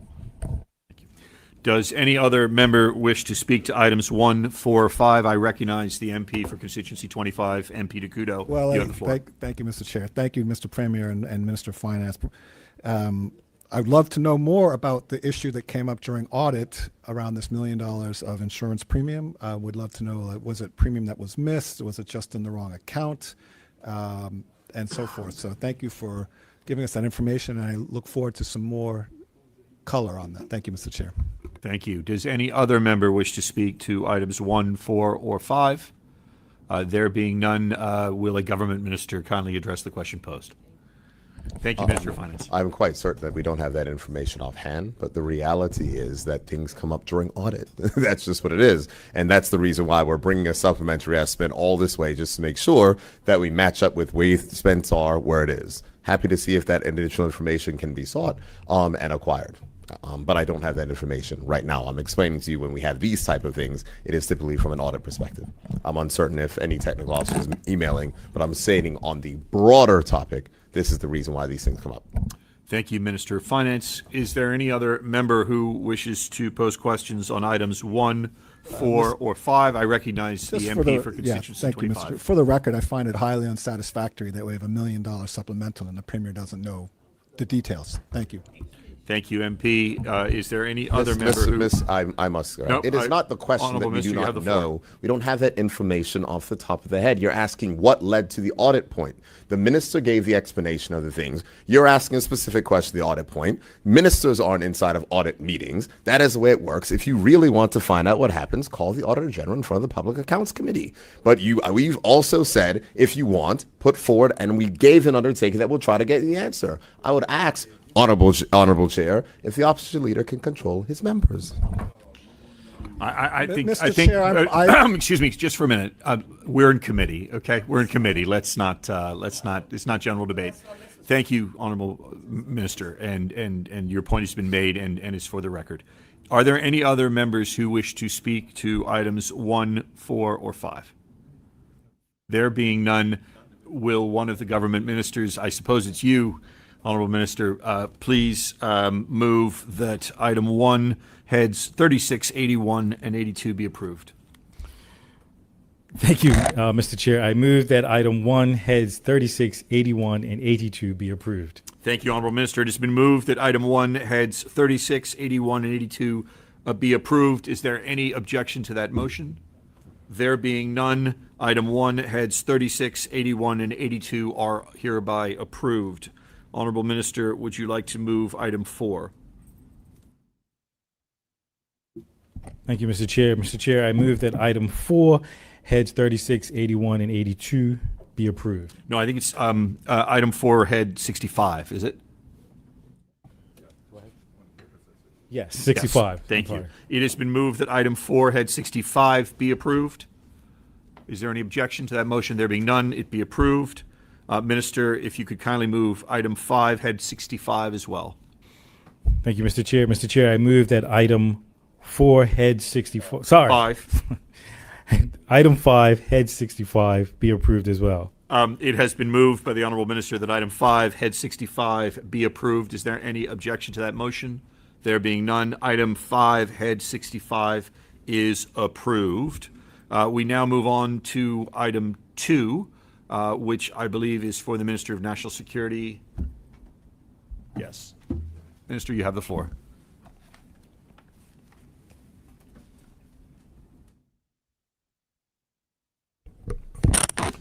Thank you, Mr. Chairman. Afternoon to you. I move that item numbers head 7, 12, 45, and 25 be now taken under consideration.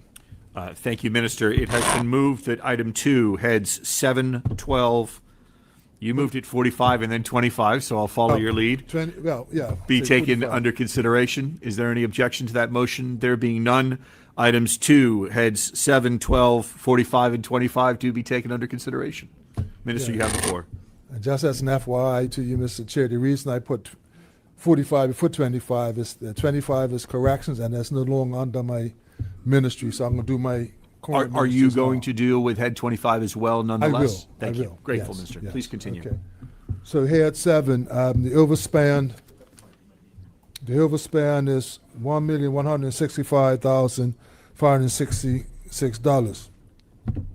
Mr. Chair, that $68, I'm sorry. This overspan, Mr. Chair, is the condition of service section, which states all members of the Bermuda Police Service shall be entitled without payment to such medical care advice and treatment. So to ensure that the premise of this article is met, GEHI pays all co-payments on behalf of police officers. So at the year end 2023-2024, the BPS received several outstanding invoices from GEHI related to coverage. GEHI had paid on behalf of the Bermuda Police Service in respect of co-pays for various police officers. So that is the result of that $1.1 million, Mr.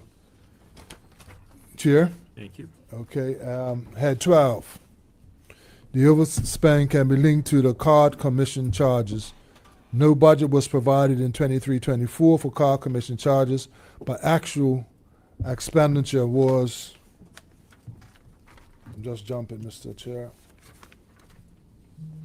$154,928. Moving right on to head 25. I'm head 20. I said head 45 first, and then I'll come back to 25. Yes, fire services? Okay. Yep.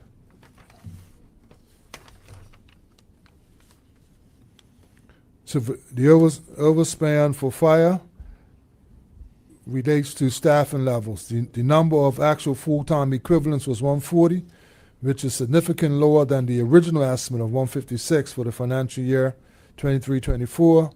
So the greatest impact was experienced within the operations division, which functioned with only 57 full-time equivalents below the original projection.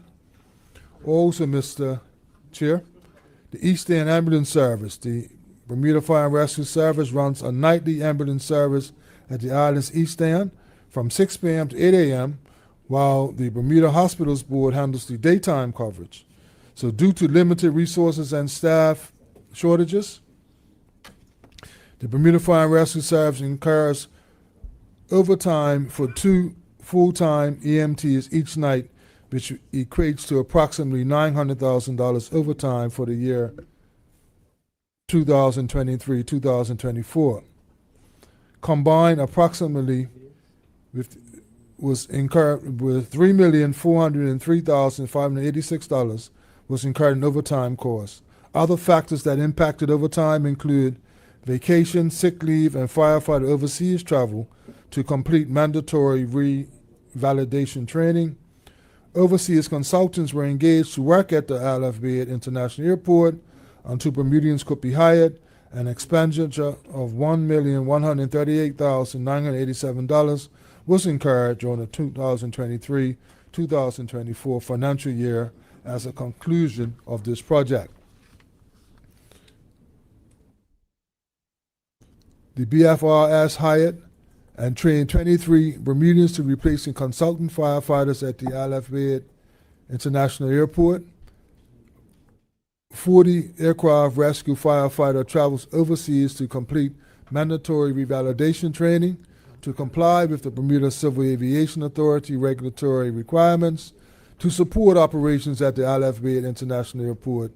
This resulted in an expenditure of $170,685 above the approved estimate for the training of the Business Unit 55150. Other expenditure is attributed to contracted salary, ex gratia, and benefit awards negotiated with the unions. This concludes my explanation, Mr. Chair.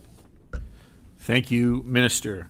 Are there any members who wish to speak on item number 2, heads 7, 12, 25, or 45? Yes, I recognize the Honourable Member Jarian Richardson, MP. Yes, thank you, Mr. Chair. Mr. Chair, having reviewed these estimates, they raise concerns, and I have several questions to put to the Minister, but I'll go through my concerns first. In Head 45, the largest national security item in the supplement is for fire services, seeking $4.3 million for overtime. And when I look back at the 2023-2024 budget book, it includes the 2022-23 revised estimate, total budget of the Bermuda Fire and Rescue Service at $17 million, and then it was reduced to $14.8 million.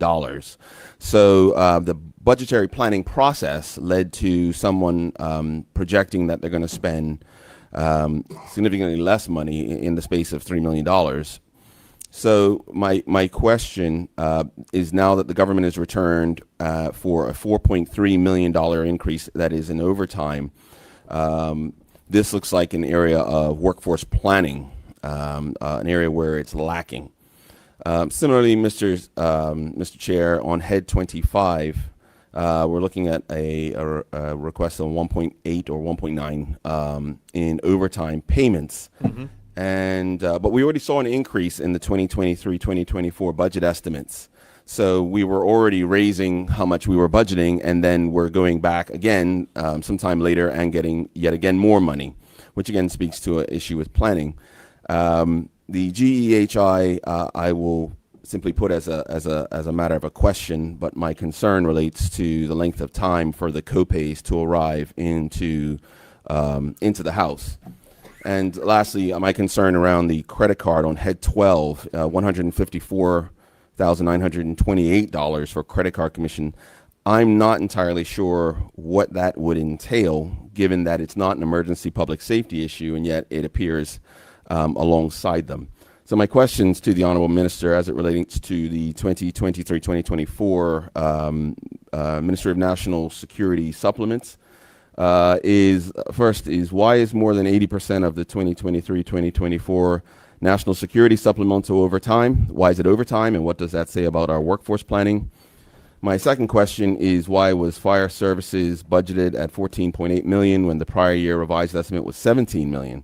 In other words, why did we reduce it, and then why are we now coming back looking for 4.3 more for the budget, specifically for overtime? And my third question is, what are the main drivers of 1.9 or 1.8 million in the corrections overtime? And finally, Mr. Chair, which of these items was unforeseen, because a lot of these look like they could have been anticipated. I will modify one of my questions to the Honorable Minister, who spoke to the original projection, or Head 45, about the East End ambulance and the requirement for 2 full-time EMTs overnight. If he can outline the nature of the relationship between the Bermuda Hospitals Board and Bermuda Fire and Rescue Service, because I'm not sure I'm understanding the logic in why BFRS is providing this when it's a hospitals board's issue. And would we not be anticipating getting compensated from their line item budgets instead of out of our budget? Thank you. Thank you, MP Richardson. Are there any other members who wish to speak to item 2, heads 7, 12, 45, and 25? Yes, I recognize MP Cannoneer. Yes, thank you. Just one question. Under Police 07, the GEHI claims, just curious, how long, considering the fact that we're talking 2023-24 budget, we're into 26-27 budget now, how long can a claim be outstanding? I don't know myself with GEHI, but how long can a claim be outstanding? And if there is a time, what is that time where, or cutoff date that you can then put a claim in after a few years? Thank you. Are there any other members who wish to speak to item 2 and the heads thereunder? No, there being none. Minister, you have the floor. Thank you, Mr. Chair. I will start with Mr. Cannoneer first. I don't have the answer as to how long a claim could be outstanding, but I will try to find that answer. Okay. Not just for you, but for us. I have no idea.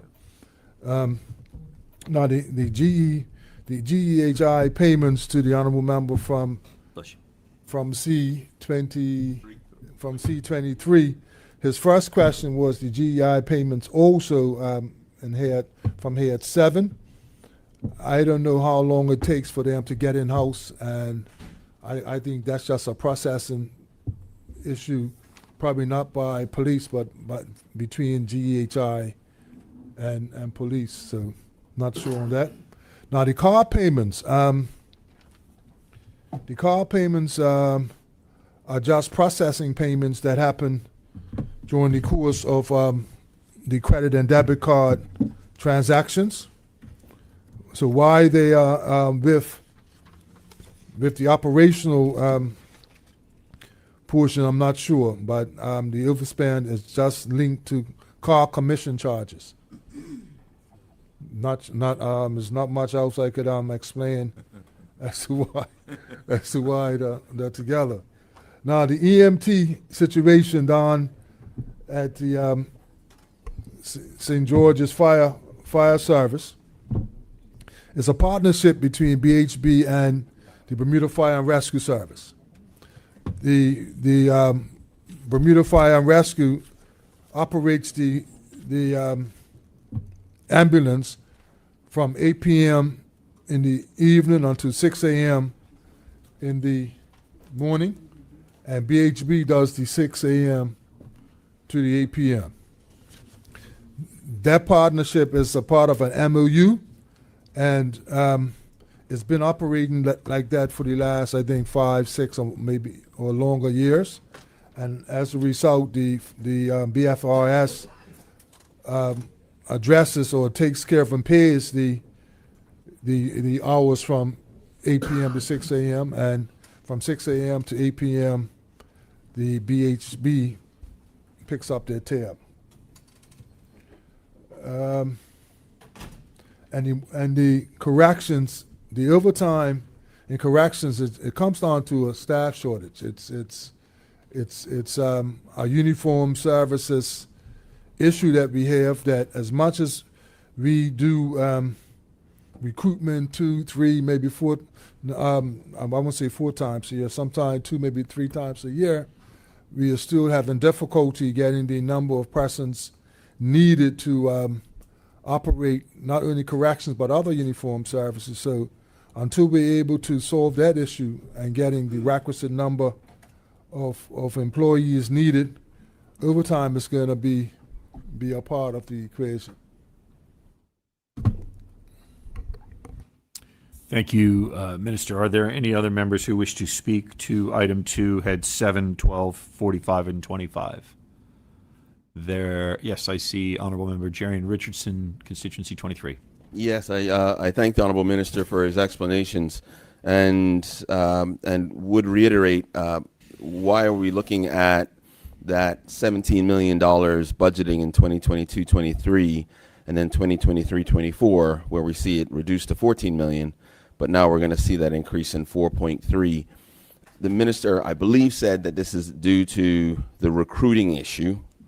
And we also see that in corrections as a recruiting issue. So if the honorable member could speak to, I think our obligations here, Mr. Chair, is to ensure that the money is well spent, that we're planning as much as possible and getting ahead of these problems. And these are problems. And as Kissinger said, an issue ignored is a crisis invited. So the question for us, I believe, is what are we doing to make sure this stops happening? Not so much why it happened now.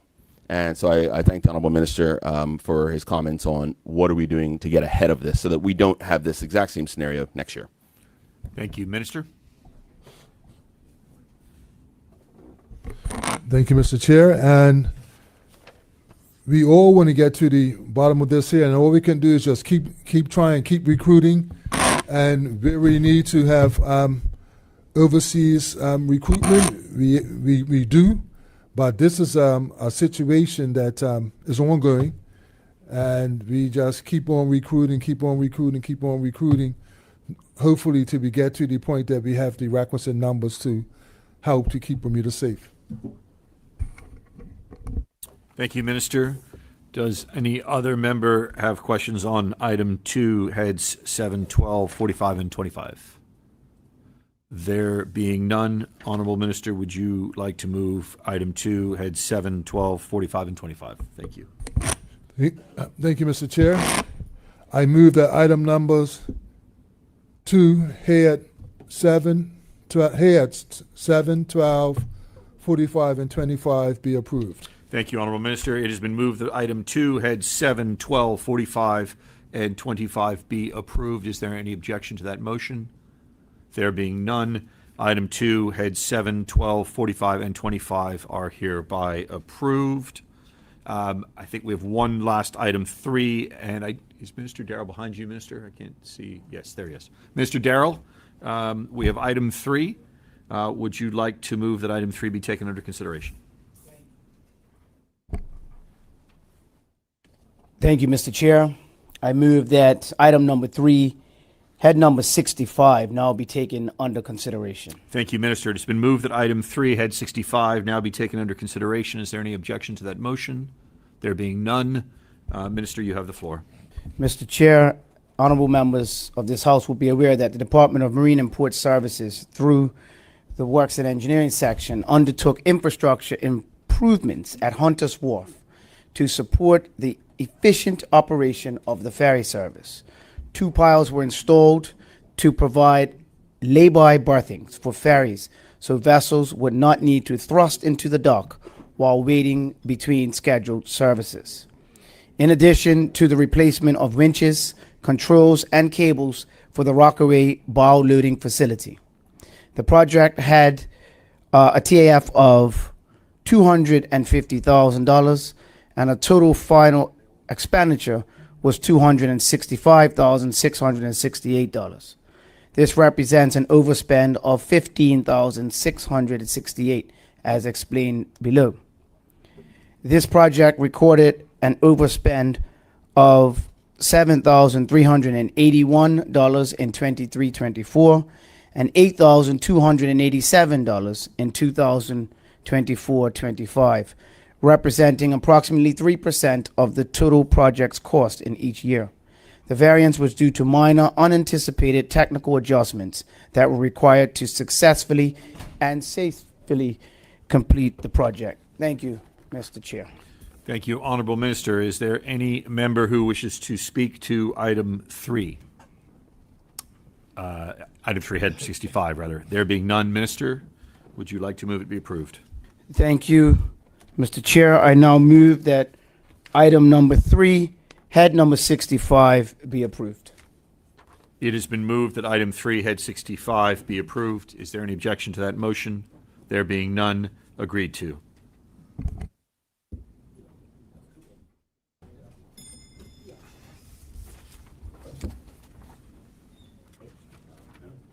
I think we have to break and approve it and come back for the second.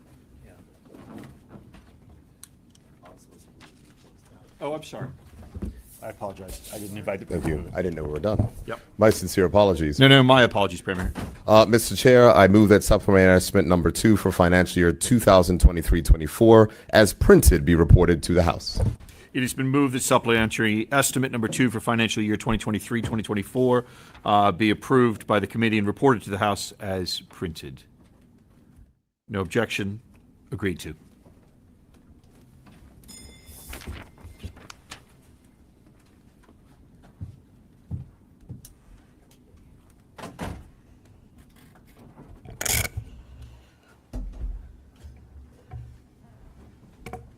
Members, it has been agreed that supplementary estimate number 2 for financial year 2023-2024 be reported to the House as printed.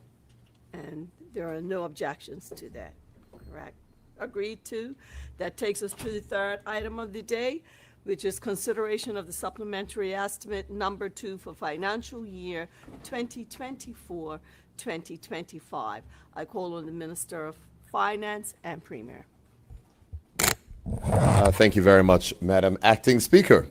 In accordance with Standing Order 43.4 and 43.5, I move that supplementary estimate number 2 for financial year be approved and the House resolve itself into Committee of Supply to consider such. It has been moved that we resolve into Committee of Supply to consider the supplementary estimate number 2 for financial year 2024-2025. Are there any objections? There are none. So moved. I call on the member from constituency 20 to assume the chair. Okay.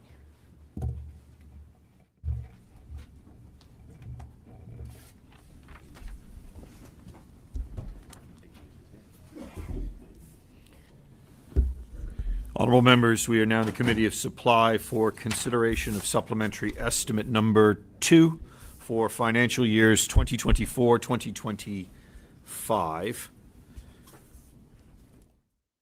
I now call upon the Honorable Minister of Finance to present in relation to the supplementary. Thank you very much, Mr. Chair. Long time no see. All right, Mr. Chair, this schedule identifies 5 items totaling $20,446,148 to be included in the supplementary estimate number 2 for fiscal year 2024-25, made up of $17,022,625 on current account and $3,423,524 on capital accounts. Honorable members will note and respect the total supplementary estimate number 2 for fiscal year 2024-25 that the $20,446,148 are all a technical supplementary. A technical supplementary indicates requirement for additional funding can be met within the original appropriated estimates, however, cannot be transferred since they are appropriated within another ministry or capital account. Following the completion of the 2024-25 financial statements on December 9th, 2025, the final total current account spending for fiscal year 2024-25 was $1 billion, which was $14 million or 1.4% more than the original estimate of $992 million. Debt service and guarantee management costs were $129 million, which is approximately $1 million more than the original estimate of $128 million. Total revenues in fiscal year 2024-25 were $1.266 billion, or $33.3 million, 2.7% higher than the original budget of $1.232 billion. Based on the above factors, the budget surplus was $29 million above the original budget surplus of $210,000, and this was the first budget surplus achieved in 21 years. Supplementary estimates for fiscal year 2024-25 are directly related to additional expenditures associated with Ministry of Education, negotiated pay award salaries for fiscal year 2024-25, Ministry of Public Works, merger of Bermuda Land Development Company and West End Development Corporation, which created the Bermuda Land Management Company. Quarry Transport Product Recharges. To the Ministry of National Security, Bermuda Regiments Negotiated Pay Award, salaries for fiscal year 2024-25 and Hurricane Ernesto embodiment, rent for Moresby House, Coast Guard maintenance, operational posts, police, GHI claims, recruitment activities, legal costs, customs, credit, debit card commissions, vehicle insurance, and acting pay. Additional overtime required within Police Department of Corrections and Customs due to staff shortages. Also, total capital account spending for fiscal year 2024-25 was $101.7 million, or $10.6 million, 9.5%, below the original budget of $112.3 million. On the capital account, the total of $3.4 million additional capital expenditures relate to ferry bow loading relocation, dangerous walls and rock cuts, and water sewage capital maintenance at the Tynes Bay Waste Energy Facility. In respect of capital expenditures, savings from existing capital projects have been identified. However, technical supplementary is required to increase each overspent total authorized figure in 2024-25.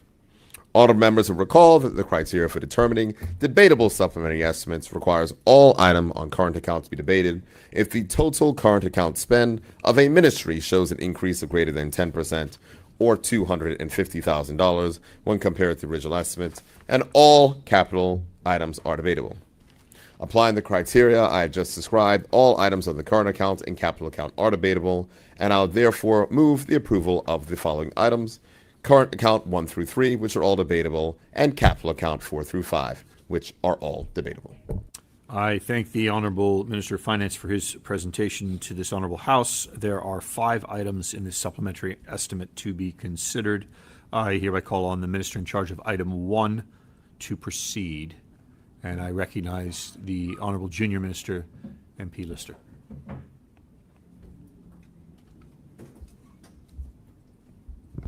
Thank you, Mr. Chair. I move that item number 1, head 17, be now taken under consideration. Thank you, Junior Minister. It has been moved that item number 1, head 17, be taken under consideration. Is there any objection to that motion? There being none, item 1, head 17, is now taken under consideration. Please proceed, Minister. Thank you. Mr. Chairman, I rise to inform members of this honorable House of supplementary estimate number 2 for the Department of Education, head 17, for fiscal year 2024-25. The requested supplementary estimate is $277,764. Honorable members may recall that in March 2025, the government announced salary increases for public officers across 6 union partners representing 7 bargaining units. The salary negotiation process resulted in agreements that recognize the valuable contributions of public officers and address salary pressures associated with the increased cost of living. The negotiated uplifts were finalized near the end of the 2024-2025 fiscal year and included increases for members of the Bermuda Public Services Union, the Bermuda Industrial Union, and the Bermuda Union of Teachers. While the salary uplifts applied to the 2024-2025 fiscal year, the payments themselves were processed during fiscal year 2025-26. In accordance with the standard public accounting practices, these expenditures must be recorded in the fiscal year to which they apply, namely 2024-25. Accordingly, these funds were used to support salary uplifts for principals, teachers, counselors, paraprofessionals, and other staff essential to the delivery of educational services and school operations across the public school system. Thank you, Mr. Chairman. Thank you. Are there any members who wish to speak to item 1, head 17? There being none, Minister, would you like to move the head for approval? Mr. Chair, I move that item number 1, head 17, be approved. It has been moved that item 1, head 17, be approved. Are there any objections to that motion? There being none, approved. Thank you. I now call upon the Minister in charge of item number 2 to proceed, and it's Public Works. Thank you, Mr. Chair. Mr. Chair, with your indulgence, I ask that I be able to move items 2, 4, and 5, heads 36, 82, 65, and 82 all at once? Yes, so it has been proposed by the Honorable Minister that we deal with item 2, heads 36, 82, and items 4, head 65, item 5, head 65, all at once. Is there any objection to that motion? There being none, Minister, please proceed. Mr. Chair, I think there's just a bit of a correction. Right. Item 5, I believe it is head 82. All right, on my sheet, it says I know they- 65, but you're correcting that to 82. Correct. Thank you very much for the correction, Minister. Duly noted. Any objection to that correction? There being none, please proceed. Thank you, Mr. Chair. Mr. Chair, as detailed in supplementary estimate number 2 for the financial year 24-25, the Ministry of Public Works and Environment seeks approval for supplementary provisions under current expenditure totaling $7,568,181 and under capital expenditure totaling $3,423,000, $423,524. Mr. Chair, as with my earlier presentation, I will address each department in turn, outlining first the current expenditure adjustments, followed by the capital expenditure adjustments. Mr. Chair, I begin with the Ministry of Headquarters, Head 36. Under current expenditure, 2 adjustments are required. The primary adjustment relates to the establishment of the Bermuda Land Management Corporation. Honorable members will recall the merger of 2 government quangos, the West End Development Corporation and the Bermuda Land Development Company. This supplemental arises from a $4.7 million accounting adjustment associated with the government's investment in BLDC. Previously, these shares were held by the Minister of Public Works. Following the merger of the BLDC and WEDCO, the investment structure changed and the shares were transferred to BLMC, the newly formed entity. This required a one-time accounting adjustment to reflect the revised ownership. While presented as an overrun, it is important to emphasize that this does not represent new expenditure, but rather a technical accounting entry. Mr. Chair, there are no capital supplements required under this head. And so I now turn to the Department of Marine and Ports. And if I beg your indulgence, I am speaking on behalf of the Minister responsible for Marine and Ports, Yes. as Public Works was responsible for the management of said project. Mr. Chair, there is 1 capital supplemental required for this department in the amount of $15,668. This relates to the relocation of the Department of Marine and Ports ferry maintenance facility to a centralized location in Dockyard, a project managed by the Department of Public Lands and Buildings. The adjustment reflects increases in material costs encountered during construction. Mr. Chair, I now move to Head 82, Yes. Works and Engineering. Under current expenditure, a supplementary provision of $2,868,181 is required to account for fuel supply, equipment, maintenance, and asphalt production. As outlined in my previous presentation, the government quarry maintains the majority of the government's land-based vehicle fleet. While these assets are currently maintained, they are operated by various departments. At present, the department does not consistently recover costs through a recharge mechanism for the maintenance services it provides to those user departments. The same applies to the production of asphalt. As a result, these costs are absorbed within the ministry. Mr. Chair, to be clear, this is not the result of any failure on the part of a government entity or individual. Rather, it reflects legacy practices in how operational costs have been recorded, alongside ongoing changes in accounting procedures. Importantly, this does not result in additional costs to government overall. It is, in effect, a reallocation of operational expenses between departments at year end. Mr. Chair, as noted previously, the ministry continues to work closely with the Ministry of Finance to address this matter. Mr. Chair, I now turn to capital expenditure.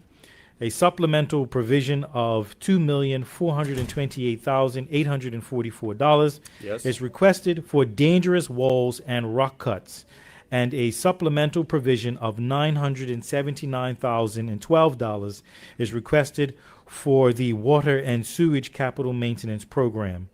Both of these are the result of an administrative oversight between the ministry and the Ministry of Finance, which required an increase in the total allocated funding level, which has now been corrected.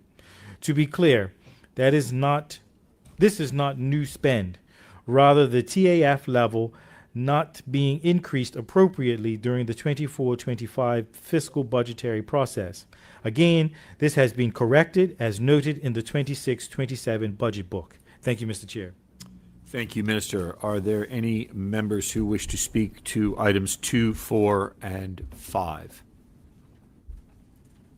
There being none, Minister, would you like to move that item 2, heads 36 and 82 be approved? Thank you, Mr. Chair. Mr. Chair, I move that item number 2, head 36 and 82 be approved. It has been moved that item 2, heads 36 and 82 be approved. Is there any objection to that motion? There being none, item 2, heads 36 and 82 are approved. Minister, item 4. Thank you, Mr. Chair. Mr. Chair, I move that item number 4, head number 65 be approved. It has been moved that item 4, head 65 be approved. Is there any objection to that motion? There being none, item 4, head 65 is approved. Minister, item 5, please. Thank you, Mr. Chair. Mr. Chair, I move that item number 5, head number 82 be approved. It has been moved that item number 5, head number 82, as corrected, be approved. Is there any objection to that motion? There's no objection to that motion. Approved. May I now call upon, I'm sorry, yes, thank you. Thank you, Minister. May I call upon the Minister responsible for item 3, please? The Minister of National Security, Minister Weeks. Thank you, Mr. Chair. You have the floor. I move that item 3, heads 6, 7, 12,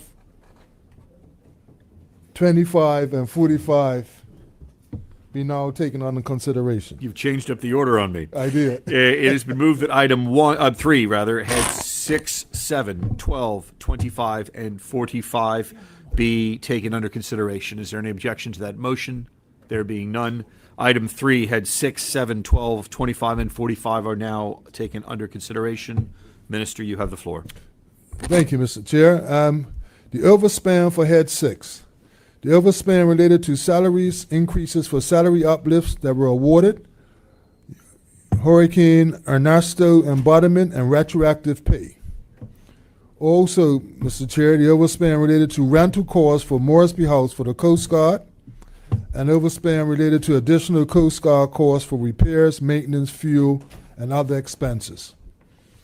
The overtime related for the salary uplifts in Hurricane Ernesto and retroactive pay was $452,975. Overspend related to the rental costs was $142,857, and the overspend related to additional Coast Guard costs for repairs, maintenance, fuel, and other expenses was $155,734. Mr. Chair, the explanation of overspans for head 7. The conditions of, to ensure that the premise of this article is met, and the article is all members of the Bermuda Police Service shall be entitled without payment to such medical advice and treatment. To ensure that the premise of this article is met, GEHI hang on, Mr. Chair. Yes. During the 2024-2025 financial year, it was paid out in January 2025. The Bermuda Police Association received retroactive increases for the years 2022, 2023, which was 2.25%, and 2023, 2024, which was also 2.25%. These awards resulted in increased costs for overtime. According to the payroll register dated the 31st of January 2025, the BPS paid an additional $449,000 in retroactive overtime. In addition, The overtime budget was underfunded by $1,278,942.26. Therefore, the total overspend in overtime amounted to $1,728,704. Yes. Yes? Yep, I see that. Okay, during the financial year, the BPS had several legal cases which resulted in an expenditure of $1,241,224 against a budgeted amount of $400,000. Thus, an overspend of $841,224 was incurred. The overspend was attributable to expenditure as follows. Case A, legal costs were $245,000. Case B, costs were $65,000. Case C, costs were $256,907.26.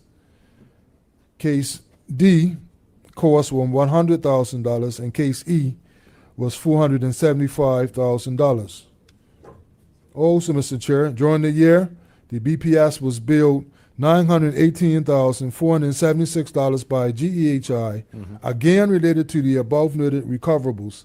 That expenditure resulted in an overspend of $575,000. So during the financial year, the BPS engaged in extensive recruiting activities also, resulting in an expenditure of $153,365 against a budget of $24,400. The result was an overspend of $128,965. Moving on to Head 12, Mr. Chair. Customs. Overspend of $546,745. The largest item in this, Mr. Chair, is the car commission of $339,000. Historically, Customs has not provided a budget for this expense line. It is not an expense that directly pertains to border control operations, but purely on the collection of revenue. So it is extremely difficult to predict and in practice beyond the control of Customs. Given that this expense directly correlates with the amount of revenue collected, it creates the situation where the more successful Customs is at collecting revenue, the more fees are incurred. Overtime was significantly underfunded for 2024-2025. The overspend for the period was $129,394. The other significant item for which we have not historically provided a budget is acting pay, which totals $68,000 for fiscal year 2024-2025. Moving on to Head 25. Head 25, corrections.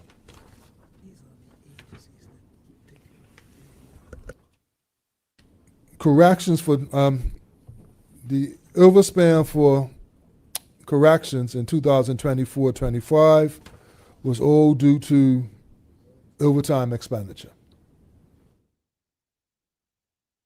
Overtime was for the period was generated as a result of the same factors as was the previous year. During 24-25, there were 6 inmates who were hospitalized. Their length of stay ranged from 2 to 27 days. Inmates who were placed on suicide observation require continuous one-on-one supervision, which generated unavoidable overtime.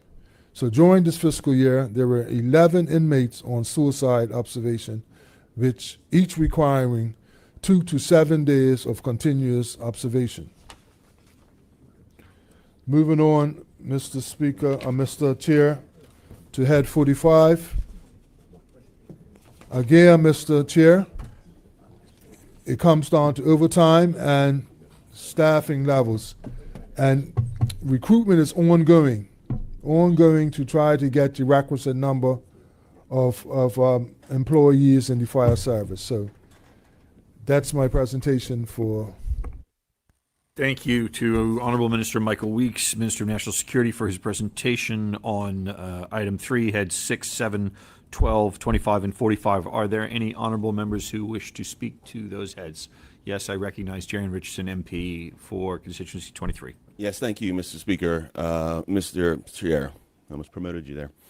I want to speak to the heads 7 and 25 and 45, but 12 as well. Along the item of overtime costs, the Honorable Minister has given a reasonable explanation as to what took place that incurred those expenses.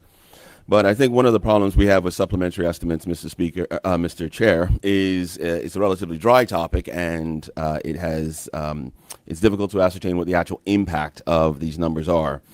And what I can tell you as a former uniformed serviceman is when I see overtime, I get worried, because overtime means that we don't have enough people on the ground in corrections, in fire, in EMT, in police.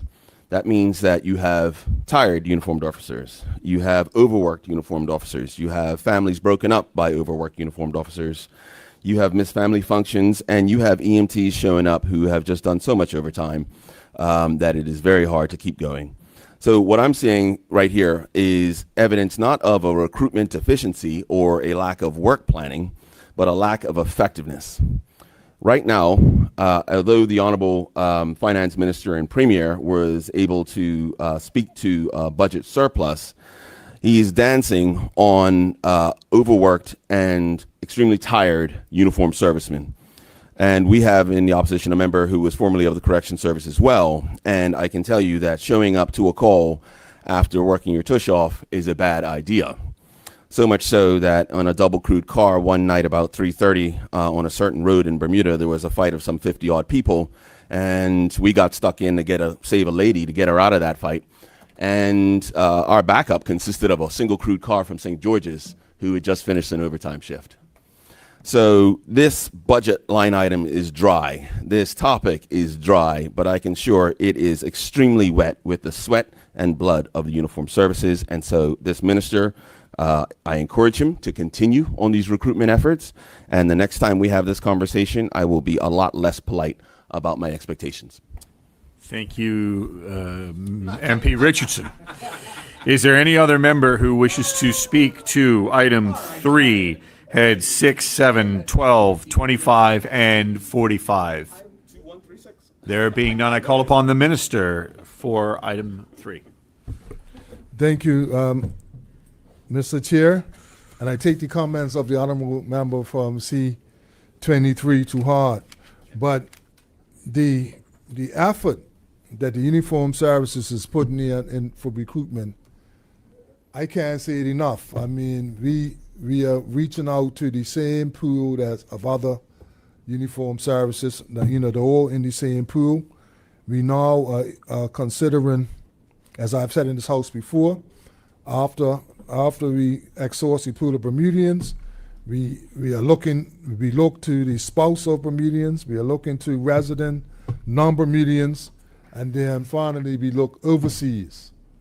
So trust me when I say that the uniformed services in every aspect are looking, because they understand what you have explained as a former uniformed service member, that it does get tiring, it does cause burnout, and the like. This recruitment thing is one of the priorities in all my uniformed services, and I, like you, hope that next year, if I am the one standing here, that we talk a little less about the impact of overtime. Thank you, Mr. Chair. Thank you, Minister Michael Weeks. Are there any other members who wish to speak to item 3 and the heads thereunder? There being none, Minister, would you kindly move that your item and heads be approved? Mr. Chair, I now move that item number 3, heads number 6, which is defense, head 7, which is police, 12 customs, 45 is fire, and 25 corrections be approved. It has been moved that item 3, heads 6, 7, 12, 25, and 45 be approved. Is there any objection to that motion? No objection. Agreed to. Mr. Finance, I won't forget you this time. You're done. Thank you very much. Mr. Chair, I move that supplementary estimate number 2 for financial year 2024-25 be reported to the House as printed. Thank you, Minister of Finance. It's been moved that supplementary estimate number 2 for financial year 2024-2025 be approved by the committee and reported to the House as printed. Is there any objection to that motion? No objection. Agreed to.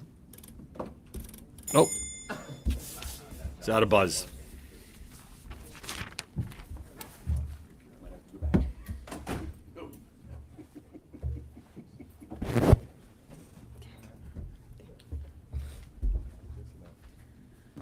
Okay, members, it has been reported to the House that supplementary estimate number 2 for financial year 2024-2025 be reported to the House as printed without objection. That no objections, right? Right. So that is indeed approved. I understand that for the orders of the day, these are the 3 items that were being considered. So I now move that we have the 3rd reading. Yes. Thank you very much, Madam Acting Speaker. Madam Acting Speaker, I move that Standing Order 21 be suspended to enable me to move the bill entitled the Public Service Superannuation Amendment Act 2026 be now read for the 3rd time by its title only. It has been moved that the Public Service Superannuation Amendment Act be read by a 3rd time by its title only. Any objections? There are none. Continue. Thank you very much, Madam Acting Speaker. Madam Acting Speaker, I now move that the bill entitled the Public Service Superannuation Amendment Act 2026 be now read for a 3rd time by its title only and passed. It has now been moved that the said bill be read by its title for a 3rd time and passed. Are there any objections? There are none. The bill is passed. I think that that's the only thing, because there's a supplementary estimates. Premier, go ahead. Take it back. Yes. Thank you very much, Madam Acting Speaker. Madam Acting Speaker, I now move that this Honorable House to adjourn until the date of Friday, the 12th of June, Friday, the 12th of June, 2026, at 10 a.m. It has been moved that the House do now recess until June the 12th, 10 a.m. Are there any persons who wish to speak to this motion? Oh, I recognize the member from constituency 23. Yes. Thank you, Madam. Member, you have the floor. Thank you, Madam Acting Speaker. I thank you for this opportunity to speak. I intend to pick up where I left off, and I will speak to this topic until everyone is bored of it, because the roads are still bad. and I'm this honorable House has to do something about it, because Madam Acting Speaker, since we spoke about this last in this honorable House, there has been 3 additional fatalities on the roads. And my understanding is a person passed away in the hospital from a road traffic accident in April. So 4 fatalities since we last spoke in this House about the state of the roads. And this House is the place where action must stem, because it is clear that this issue stretches across our community and across our systems. As we ferret and look for answers, we have fallen into the trap of oversimplification of a very tough and thorny issue. Whether we constantly are speaking to, we have education programs where we're basically just asking people to obey the law now. And just come out. We just come out right now and we go, well, please follow the law, I guess. So all of the campaigns are strange. I saw again the chief inspector, the retired chief inspector of roads policing, said again that the traffic collisions are now up to 6 to 12 a day. So I don't know if please and thank you is going to get this done. Madam Acting Speaker, I also noticed that we oversimplify the issue of why these road traffic accidents are happening. The going theory seems to be in the community that is either speed or drink driving. And I'll speak to the speed because Last time we spoke about the speed cameras, and so much so that there was a point of order speaking to when these speed cameras will be deployed, and they're currently being tested and when they're going to be deployed. But Madam Acting Speaker, we've been talking about speed cameras since 2010, when the then the Honorable Deputy Premier, Dr. Ewart Brown, directed the then Public Safety Minister, Randy Horton. Speak to the chair, please. Thank you. And that was as covered in the Royal Gazette. And I thank my colleagues for providing that information. So we've now been going on about this for quite some time, and we still don't have the speed cameras. But I would submit that if it was so simple that it was just speed, then we should have been on top of this.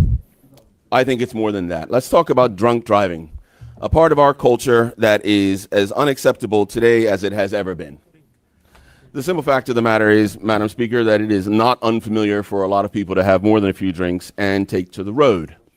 And our solution to that seems to be yet more of the same in terms of, please stop doing it. I will thank you if you do. Madam Deputy Speaker, one of the most absurd laws I've ever seen is one where we tell the drunk drivers where we're going to be when we arrest them.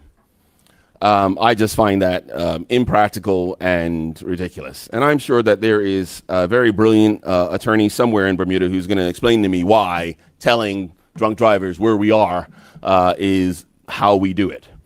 But it is clear as day that we need to stop advertising our checkpoints.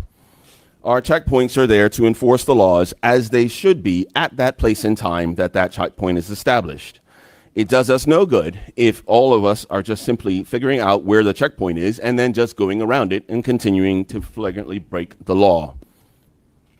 Madam Acting Speaker, I also spoke last week to the ticketing system and how archaic it is, how long it takes not only for the individual officer to issue the summons, but further for them to put it into the computer system and for it to reach the courts via the DPP. As it stands right now, this is breaking the very basic principle of justice delayed is justice denied. The simple fact of the matter is we can't have and cannot afford, we literally just spoke about overtime for our police officers. We literally just spoke about overtime for our uniformed services. So we know they're overstretched. And yet what we give them is archaic solutions or archaic tools to fix a very modern problem. The fact of the matter is that they need to be able to issue these tickets very quickly and get the person before the courts. But that takes me to my next point, Madam Acting Speaker. Why are they going to court? If it's a low-level offense, our summons system currently requires them to attend plea court. And anyone who's been to plea court knows how long that takes and just how complicated that process is. The simple fact of the matter is that a simple speeding ticket should be effectively enforced as a matter of choice. You can elect to simply pay the fine and get it over with, thereby allowing more police officers to be on the streets, more tickets to be issued, and more people held accountable for the subpar and dangerous, reckless driving we're seeing. Madam Chair, I'm speaking to an issue where, again, we saw 4 deaths in 2 weeks. This is way out of control. It's not even vaguely reasonable now. We don't have that much road. How are we having this situation? And finally, or second point, Madam Acting Speaker, is the coroner. We've already spoken about, and we're well aware that that process is under consultation. But the fact of the matter is there isn't enough of them, and we're not finding out why. We're not finding out why people are dying on these roads. That is key, because how are we then going to develop the solutions to stop it from happening? Again, we go to the oversimplification. We go, oh, that one must have been speed. Oh, that one must have been drinking. But we don't know, and no one knows. And so the fact is that we can't deploy our resources to actually stop the issue that's getting everyone killed. Again, 4 fatalities. And finally, Madam Acting Speaker, there is an issue that can be dealt with by the Ministry of National Security, and I definitely encourage the Honorable Minister, and that is police statistics. If you look right now on the police website, you will see that that information is outdated as get out. You will see that the strategic plan for the Bermuda Police Service is outdated. You will see that a number of the documents, public-facing documents that tell us what is happening with the Bermuda Police Service and how they're going to stop these issues from happening is outdated. So we're making oversimplified decisions, we're making uninformed decisions, and we're still losing more and more people all the time now. 4 dead. 2 weeks. Time of talking is over. Time of decision making and action is upon us. Otherwise, what on God's earth are we doing here, Madam Acting Speaker? I just gave you 5 solutions. I just gave you 5. I'd love to answer that. I'd love to. I got 5 solutions. I just said them. I'm happy to say them again, Madam Acting Speaker. You still have time left. Sure, I will speak to. The solutions are: 1, expedite the introduction of the speed cameras. Remove the publication of drunk stops, publicizing drunk checkpoints. Remove the ticketing system that requires a lengthy summonings process to be brought to court for the police service. Improve the court processing, again, another matter, so that people can elect, once having a ticket, simply to pay the fine, thereby reducing time on task and all the bureaucracy around that. The 5th is finish the coroner consultation as a matter of expediency, so that we start learning the information that what is actually causing these fatalities. And the last one is update all of the police statistics, so we know what decisions are being made and what information is being used for that. That's 6 solutions, Madam Acting Speaker. Thank you. Okay, thank you, member. Are there any other persons who wish to speak? I recognize the member from constituency 11. Member, you have the floor. Madam Speaker, I can't really fault the member who just sat down, because none of us want to see our people dying on the roads. But to try to say the government can solve it is not totally correct. But anyway, moving on, Madam Speaker. I missed out condolences, so I want to just give some condolences, please, if possible. Mr. Elroy Motion to Eve. adjourn, and you can address any matter as long as you're not reflecting on a debate or something. No, not reflecting on any debate. Mr. Elroy Eve of Green Acres, Devonshire. Ms. Janice Wright she lived in St. David's, but she's originally from Devonshire. Okay, associate with Ms. Janice Wright. It's not doing condolences. So you Ms. Nelda Dyer of Spanish Point, but she was one of those persons during the dark days of 2012 to 2017 who was at every protest. Her grandson mentioned that in the church today. And Mr. Raymond Beach of Devonshire. Associate everyone with that. Also, I want to give birthday greetings to a friend of mine who aggrieved me by not telling me they had a birthday. Honorable member from C30 had a birthday a couple days ago. Was it? C30? Yes. So you also can associate yourself with birthday greetings to the honorable member.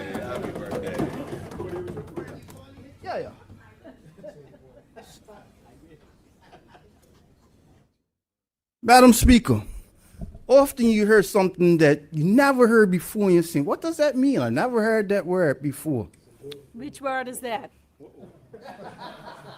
Oh, I forgot one thing. I want to congratulate my colleague over here for winning Arsenal, finally winning the cup, and him finally becoming a father.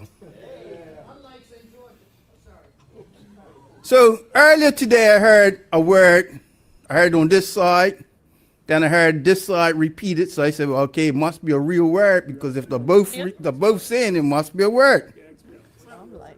And I was wondering how to spell it, because, phonics and ebonics, something sounds, black people, they say things how they sound it, but that's not how it's spelled, right? So I said, let me look up that word. And the word was contrarian.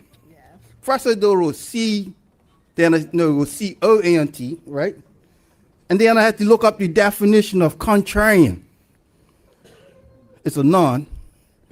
Contrarian, or contrarians plural, a person who likes or tends to express contradictory viewpoints, especially from one held by a majority of people, usually because of nonconformity or spite. Contrarians. So earlier today we heard a lot of contrarian comments, right? So I just want to address a few things. I don't know if this is reflecting on the debate, but I'm speaking on behalf. That you talk to the chair. I'm speaking on behalf as wearing my hat as the BAC chair, Madam Okay. Speaker. Yes. 4 years ago, the then Honorable Campbell, Member Campbell, became tourism minister, and there was a void left at BAC, and I became the chair. So I've seen a lot of stuff over the last few years. Most of all, by seeing the list of Bermudians wanting needing houses growing and growing. So we have put, over the years, we've put a lot of things in train. We've looked at different methodologies of how to build houses, height, different places. You know, we have to think outside the box, because to house a few thousand Bermudians, we can't do it the same way.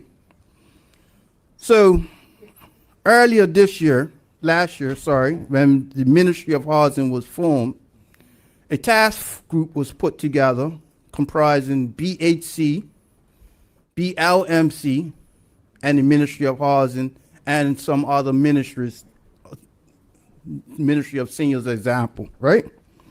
So for every Friday, we have met and going over plans. We've researched things.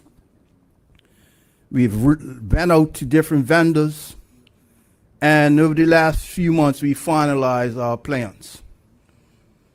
And in tandem, the Ministry of Housing has put together an affordable housing strategy. So I say that to say that earlier today, the Honorable Minister Zane De Silva made somewhat of an announcement.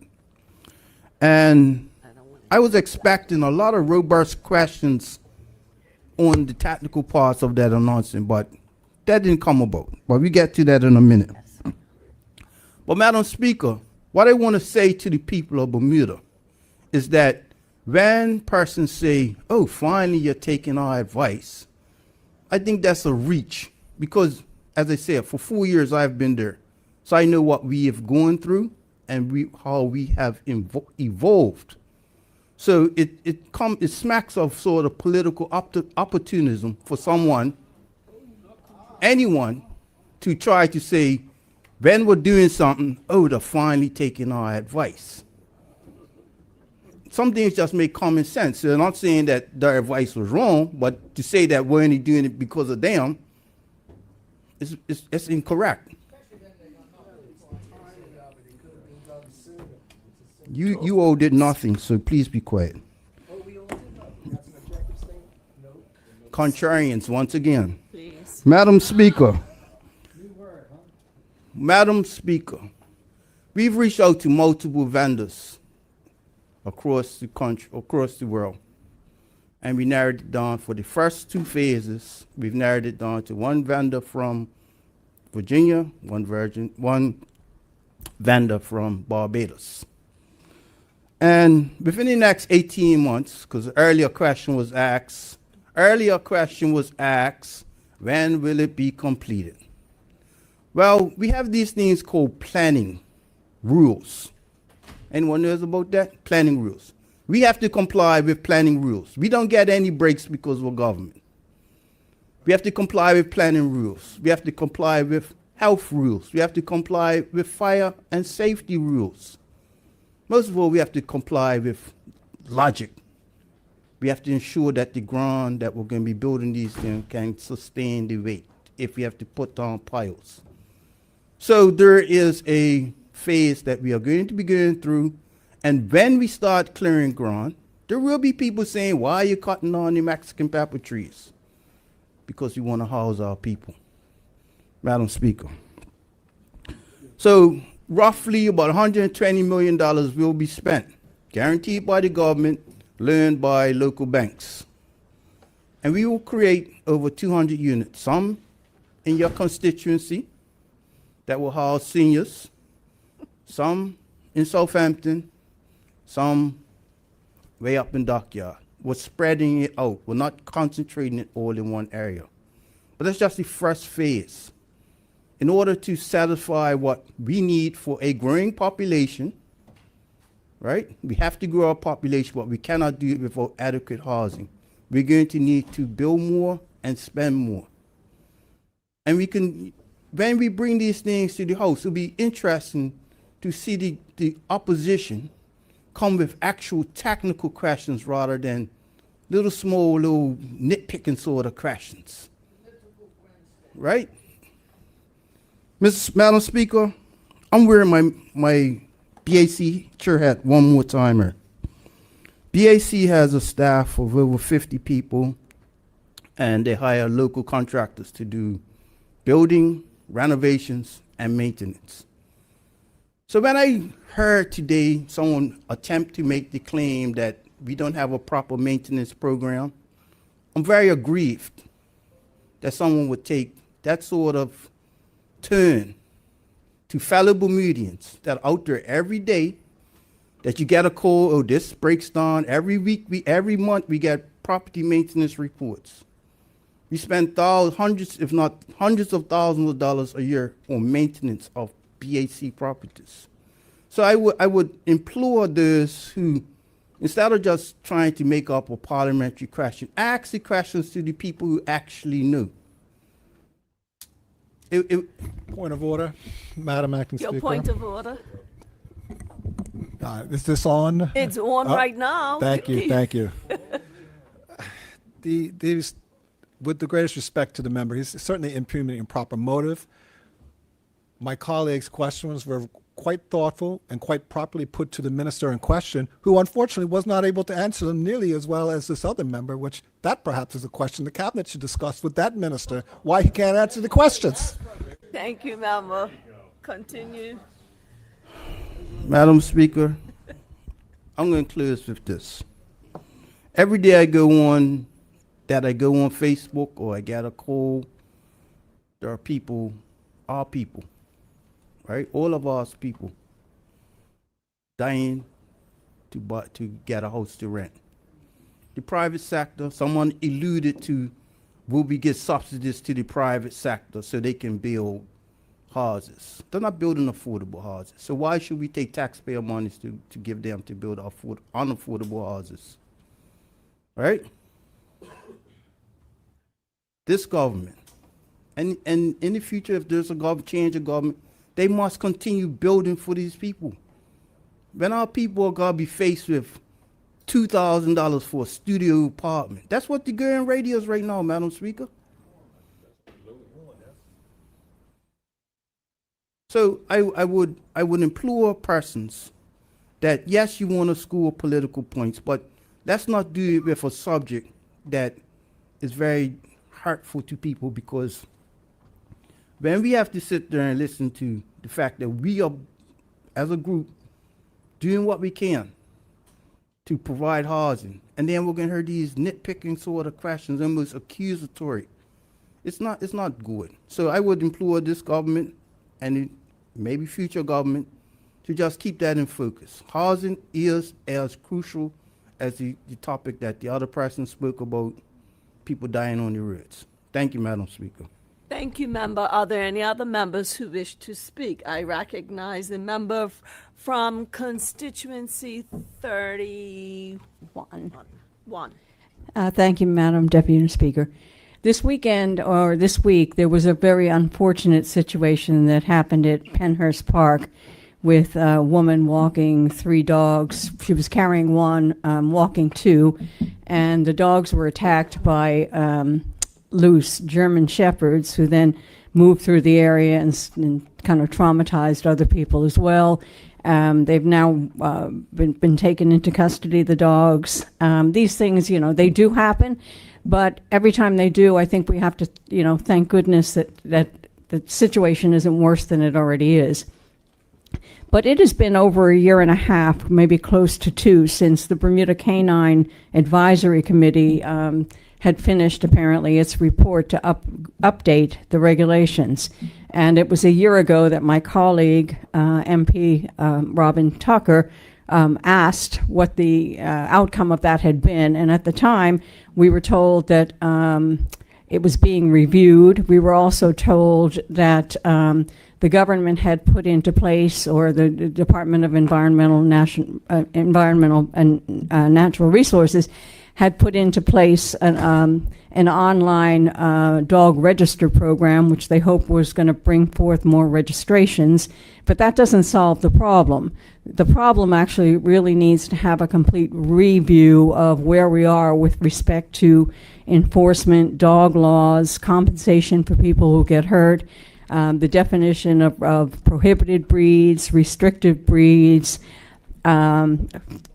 fees, fines, and just basically the whole regulation. I know it's a difficult situation, but before somebody gets killed, it's really important that we get on top of that. And we just like to see the discussion come forward. We'd like to see the recommendations that the Canine Advisory Committee has put forward. And we would like to see just some priority given to this before somebody does get seriously hurt. And I know, you know, in my constituency, I hear from my constituents about concerns that they have about dogs roaming around the neighborhood. Some they say are prohibited breeds, and that nothing's being done about that. I don't know whether the relevance of that or not, but certainly, and then my other question is, in the budget explanatory statements, it basically said that 25% of the dogs are licensed, and that's about 25%. So it's 2,600 dogs is 25% of the dogs that are registered, which means 75% are not. But my question is, how do we know how many dogs are not registered if they're not registered and we don't have any data attached to them? So I think it's an important problem and an important issue, and I think the public deserves to see things come forward that will help protect them, and a better understanding of what is the situation, what's going to be prohibited, what's going to be restricted, what does that mean, and when there are accidents like this or tragedies like this, and do recognize that when people see something like this or experience something like this on a walk in the park, it takes them many, many years, if ever, to get over. It's a very traumatic situation. So whatever we can do to help resolve that, I think we certainly need to get some better definition and really make the looking at the recommendations and considering them a priority. Thank you, Madam Speaker. Thank you, member. Are there any other members who wish to speak? I recognize the member from constituency 30. Member, you have the floor. Thank you, Deputy Speaker. I appreciate that. And thank you to the member for the birthday wishes. They are well received. Today, I rise on a very serious topic to me. And I want to preface my comments by saying, because I know we have some educators in the room, and I would like to thank the educators and former educators for their contribution to our society. I would not be standing here in this honorable house had it not been for the intervention of teachers in my life. I had to face the sting of being suspended. I had to face a lot of disciplinary actions in order to get me on the right track. Working with, working with my mother and my family members, the teachers intervened in my life, and I was able to take a different path. So it is very disheartening for me to see that Bermuda Union of Teachers has expressed its lack of support for teachers and how they feel when conducting their duties and teaching and educating the future of our island. My big concern is that there has been a lack of discussion in this honorable house when it comes to reassuring parents, when it comes to reassuring teachers and the public that what has been printed is being remedied, and giving constant updates on the situation that has developed within teaching. So, point of order, Madam Deputy Speaker. Point of order. The honorable member perhaps inadvertently is misleading the House. The reason why this cannot be discussed in depth is because of privacy matters relating to a child, and HR matters relating to the situation. So these are matters that are being dealt with within the relevant areas, and that's why there has not been discussion about that. Thank you, Madam Deputy Speaker. Thank you, Member. And let me just caution, when it does come to HR matters and like under disciplinary action, that is not for public debate, and it's not necessarily something that should come before our chambers for consideration. That is certainly dealing with people in their private capacity, and so we need to be careful. And I understand the dismay that you may feel, but we have to be very cautious when talking about issues like that. Thank you, Deputy Speaker, and that's why I made sure not to reference any specific situation. I kept it to the comments made by the Bermuda Union of Teachers, and I'm speaking in support of educators, not specifically towards any specific thing that may be still under investigation. But I appreciate the member's intervention. It's good to make sure that we adhere to privacy. We discuss in this chamber, housing and road fatalities and all manners of things that are plaguing Bermudians. And one of the main things that continues to come up on the doorstep is that everybody says, nobody cares. There's no respect. There's no this, there's no that. And I continue to hear that as I canvass that people just don't care. When we talk about road fatalities, when we talk about crime, there is a lack of respect for consequences. And that's why I agree that obviously you cannot legislate your way out of poor behavior. But what I will say is that we cannot, as leaders, send the wrong message to the community that we do not respect consequences, that we do not respect discipline when handed down by folks on the ground. And this is a general take of what we are apparently, what teachers are experiencing from their point of view. I'm not going to say whether or not the whatever investigation or whatever is happening with a certain case, but from their point of view, they are coming to the community and asking for support. They are coming to the community and saying that their disciplinary abilities are being impeded, that there's a broad response across our education system to this particular issue. And so I rise today because had it not been for a teacher taking the time out to see something in me, I wouldn't be standing here. And so I feel I must pay that back and stand up and lend my support to teachers and what they deal with on the front line. They are having to be counselors. They are having to be parents. They are having to be all manners of things before even getting to teaching and educating our children. And as a parent, that is concerning. It concerns me that we may have a system where teachers don't feel comfortable to discipline children, that don't feel comfortable to conduct their daily duties with fear of an override or fear of something coming down from above them, and even mentioning people and parents and students going around the principals and teachers to the ministry. And I feel that this is totally unacceptable. It's just not how it should be done. You must empower the folks who are on the ground dealing with the children 24/7 and dealing with the students 24/7. If not, what you run the risk of is removing the fear of consequence, which I think most in this chamber come from a generation where consequences were dealt out a lot more harshly and a lot more frequently than they are today. So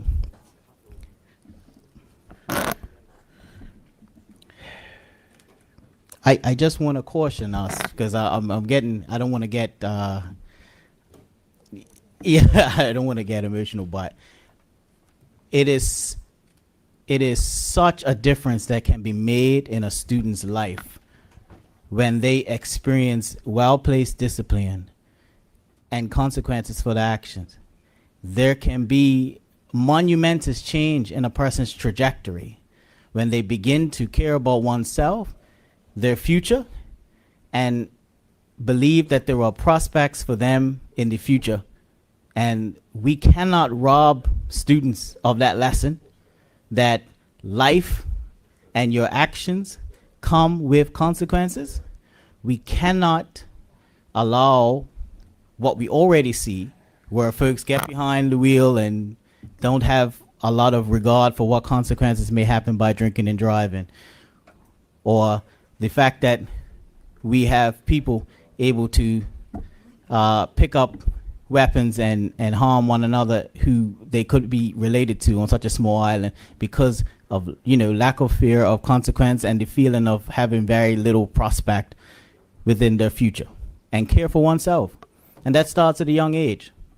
So what I am rising here today is to call on a universal rule to be followed, that regardless, take the One Bermuda Alliance out of it, take the PLP out of it, a universal rule that must be followed is that we must support our teachers. We must support the early intervention of our students. And this is not to say that teachers don't deserve scrutiny and that teachers don't deserve to also be held accountable to whatever job they are providing. But at the end of the day, this is our future. These students are going to be the next us. They are going to take over leadership. We cannot allow our society to shy away from correcting poor behavior or giving people consequences for doing something that is wrong. We cannot give people a way out to get around suffering for the things that they have done, because that defies a fundamental truth of life. When you go into the workplace, when you enter the public domain, you must have understanding that your actions can have consequences. And so I understand that it's a very touchy issue, and I don't want to cast aspersions one way or the other.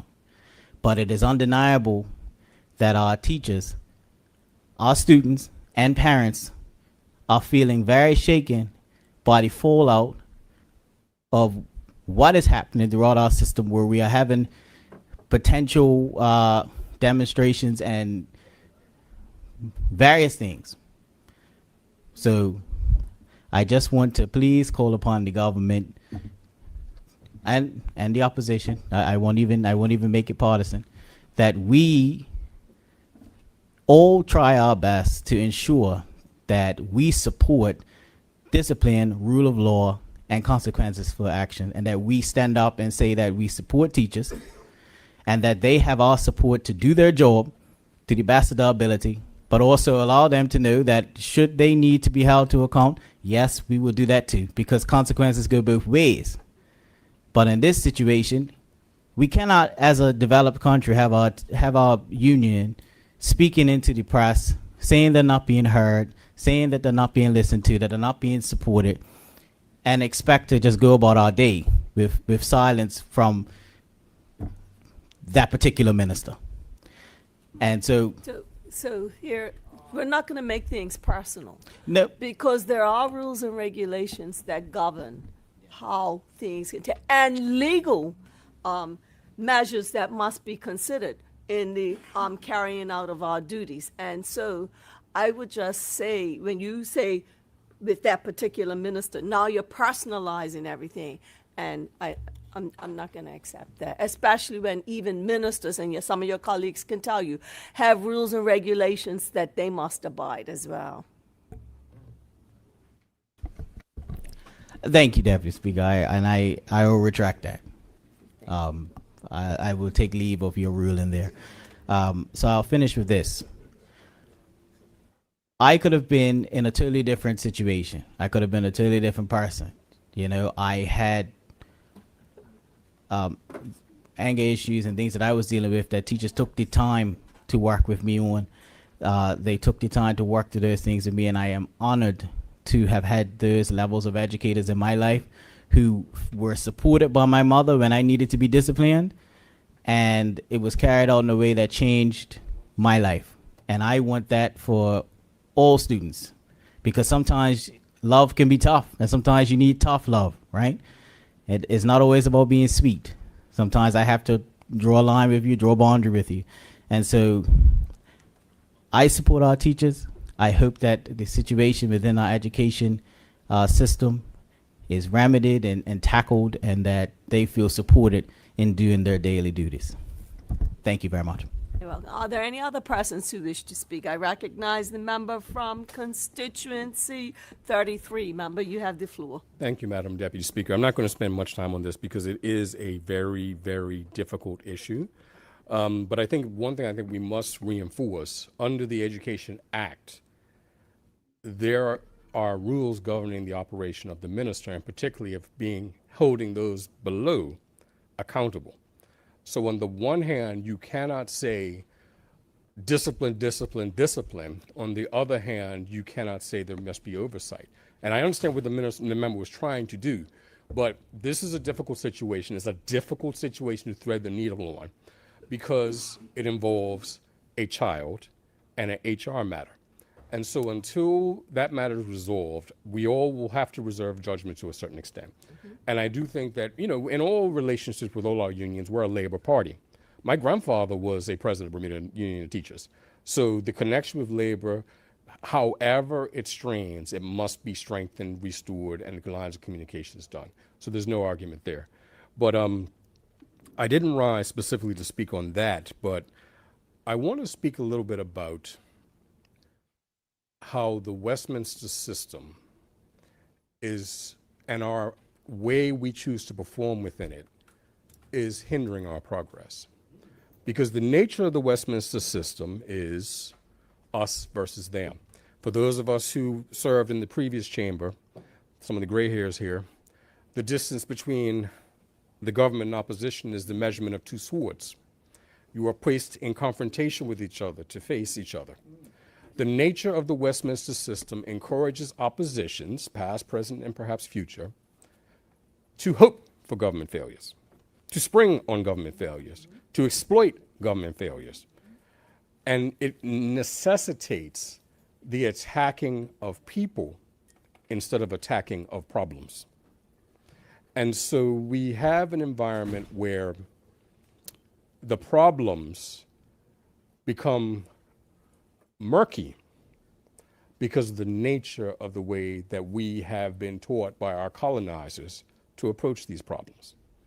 And so I know we're going to be talking about constitutional reform at some point, and I will not anticipate that discussion or debate, but part of it definitely should be looking at how we can Bermudianize our structure to minimize the cultural conflicts that are inherent in the one we've inherited from our colonizers. And I've witnessed it on many, many occasions where issues that should be united and we should be trying to tackle the root causes of become points of exploitation. And I will not point fingers at anybody in particular. We have all who have served in opposition know what we mean. But there is a new wave and a new thought across the world that the old ways of doing politics aren't working. You are seeing oppositions around the world being rejected for not being able to present themselves as better than those they seek to replace. And so there comes a point where we have to actually know, you know, and let's be clear, this culture of conflict doesn't just stop here, it continues out into the community. Because we all know the listenership goes up when we're fighting. We know that if one of us goes up here and throws a bit of stick about, you walk around the community, people are like, yes, hit them, keep hitting them. And we, when it comes to education, when it comes to shooting, when it comes to deaths on our road, when it comes to all of these issues, housing, we are still locked into attacking the people, the personalities, the organizations. We're not attacking the problem. And I'm not one of those people who says, oh, you know, well, the way we carry on here, it affects people's behavior. I'm a son of a politician. I have 2 sons. And I can assure you there ain't too many people in this country looking for us an example of how to conduct themselves anyway. But let's be clear. As we go forward, there are people who are a little bit less interested in hearing criticisms for criticism's sake. They're less interested in hearing attack for attack's sake. They're less interested in the abuse of a system that we inherited, and we really should figure out how we can work around it. So there are lots of ways we can approach this, but I think that as we approach towards the constitutional reform, I will hope the members will collectively start looking at this system that we have inherited and bring forward ideas into how we can improve it to make it more collaborative as a culture, because the structure is not. It is not inherent to what we are as a people, and it enables and encourages and promotes unnecessary division where there should be greater collaboration. And as I said, I've been a minister, so I know. I have not always collaborated as much as I should have. I have not always listened as much as I should have. But I've also had members who no longer in this chamber were sent the exit, who we met with and we told them the facts, and they came to Parliament and acted like they didn't know what we were talking about. We had people who came and didn't read the bills and attacked on points that the bill wasn't even trying to make. And so there's no government, nobody in this chamber is immune from criticism, legitimate criticism. None of us should be willing to throw out any good ideas from a good place. But what we must do is elevate the debate and focus more on attacking the problems than looking for ways to attack each other. Thank you, Madam Deputy Speaker. Thank you, member. And before I ask if anybody else wishes to speak, it's been remiss of me to not recognize the senator, Misha Fabla, sitting in the gallery. Welcome, Senator. Yes. Are there any other members who wish to speak? I recognize the member from Constituency 7. Member, you have the floor. Thank you, Madam Acting Speaker. I want to center my comments today, I guess following on from my colleague, MP Robinson. Part of who we are, I mean, we've just come off of the Bermuda Day holiday. We've talked, there's been a lot about culture and part of our culture and things.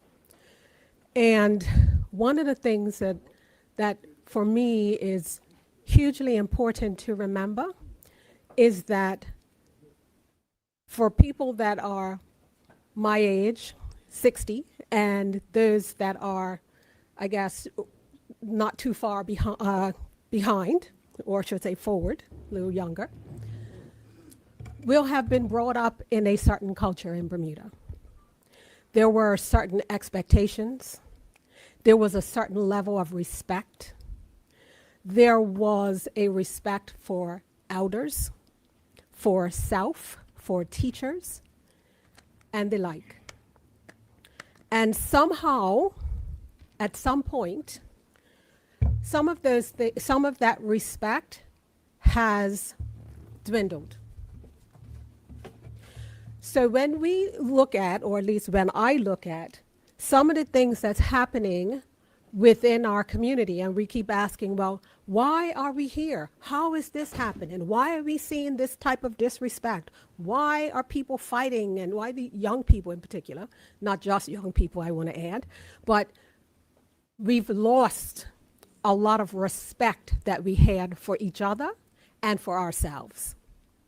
So what I would like to do with my few minutes is just to take a few minutes to remind ourselves about what is at the foundation of our culture, and that is respect. And I don't know, I mean, I've had my fair share of being kicked out of classes in high school, and I'm sure that there are other people in this room that have. I've also had my fair share of entering rooms, and as a child, and adults have been in there, and my granny or whoever else would look at me like, there is definitely, you have lost yourself because you haven't opened your mouth and said good afternoon, good evening, good night, auntie, uncle, Mr., Mrs. There is something very important about that, and I want to take this opportunity to remind us of where we've come from, because sometimes I look and I don't recognize where we are. We take on a lot of things from other places, and I think that we discount in a lot of ways who we actually are as fundamentally Bermudian. That might seem to be the greetings and standing up on the bus when an adult gets on the bus and all those types of things, not talking back in the classroom, seem to be, on the face of it, to some might be small things, but they feed into the very thing that MP Robinson talked about, and that is accountability. We have to be able to build resilience and restore accountability in our children and in ourselves, but it has to start with us. We can't hold children and each other to a standard that we're not prepared to hold ourselves to.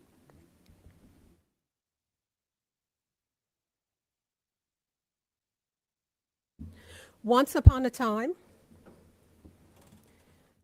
if we were doing something, because we often use this overused phrase about the village.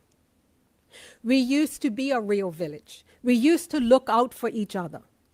If somebody was doing something, I mean, I have a memory of doing something, and before there were cell phones and all that type of stuff, and Lord knows I'm not trying to go back in the day. I'm just trying to remind us of the principles that we all would have grown up on. Once upon a time, we would have done something, said something that we ought not to have said, treated somebody in a way we ought not to have, and before there were cell phones, Mama, Granny, Grandpa, whoever knew long before we got home what happened. And we had to give an account for what we did or go back and apologize or make it right. What we need to do in this country, in my opinion, is to remember where we've come from. We have to remember those principles that were instilled in us, because yes, we want to advance. Yes, we want to do things differently. We want to go with the times and whatnot, and that's all good. We have to continue to evolve as people. But what we also have to do is remember the principles that got us here in the first place, because some of those things are timeless. If we maintained accountability with each other, then when our children are going wrong, then it would be a lot easier for us to be able to say, Johnny, you know your mama wouldn't want you to do that.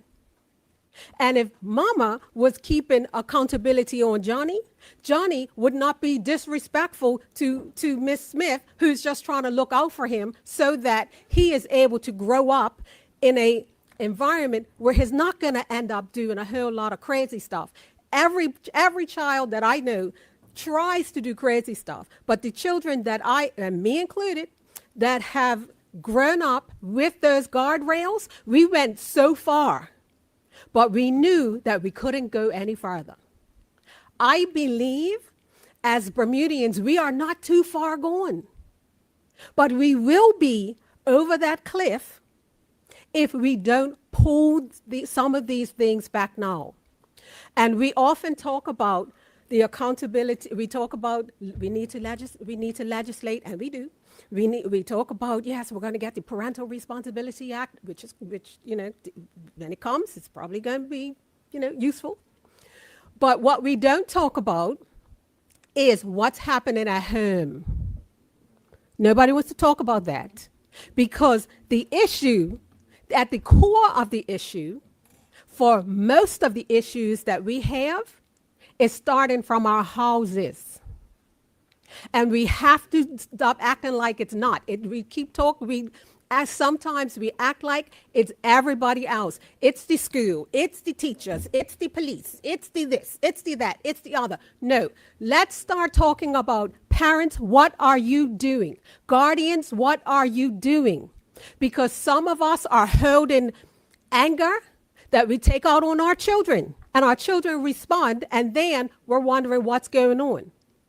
We see that there are sometimes things that are happening with us. We have our own generational traumas. Every last person in this room, listening in this island, has had some trauma along the way. We have to talk about it and face it and deal with it, because our next generations depend on it. We have allowed this mess that is happening right now, and we only have ourselves to hold accountable for it. So we are not too far gone. We can fix it if we have an appetite to fix it, but we have to start calling it what it is. This stuff that we are seeing is happening. It's stemming from our households, and it is stemming from our lack of engagement and doing and carrying forward those very principles that I talked about earlier. We are at a crisis point right now.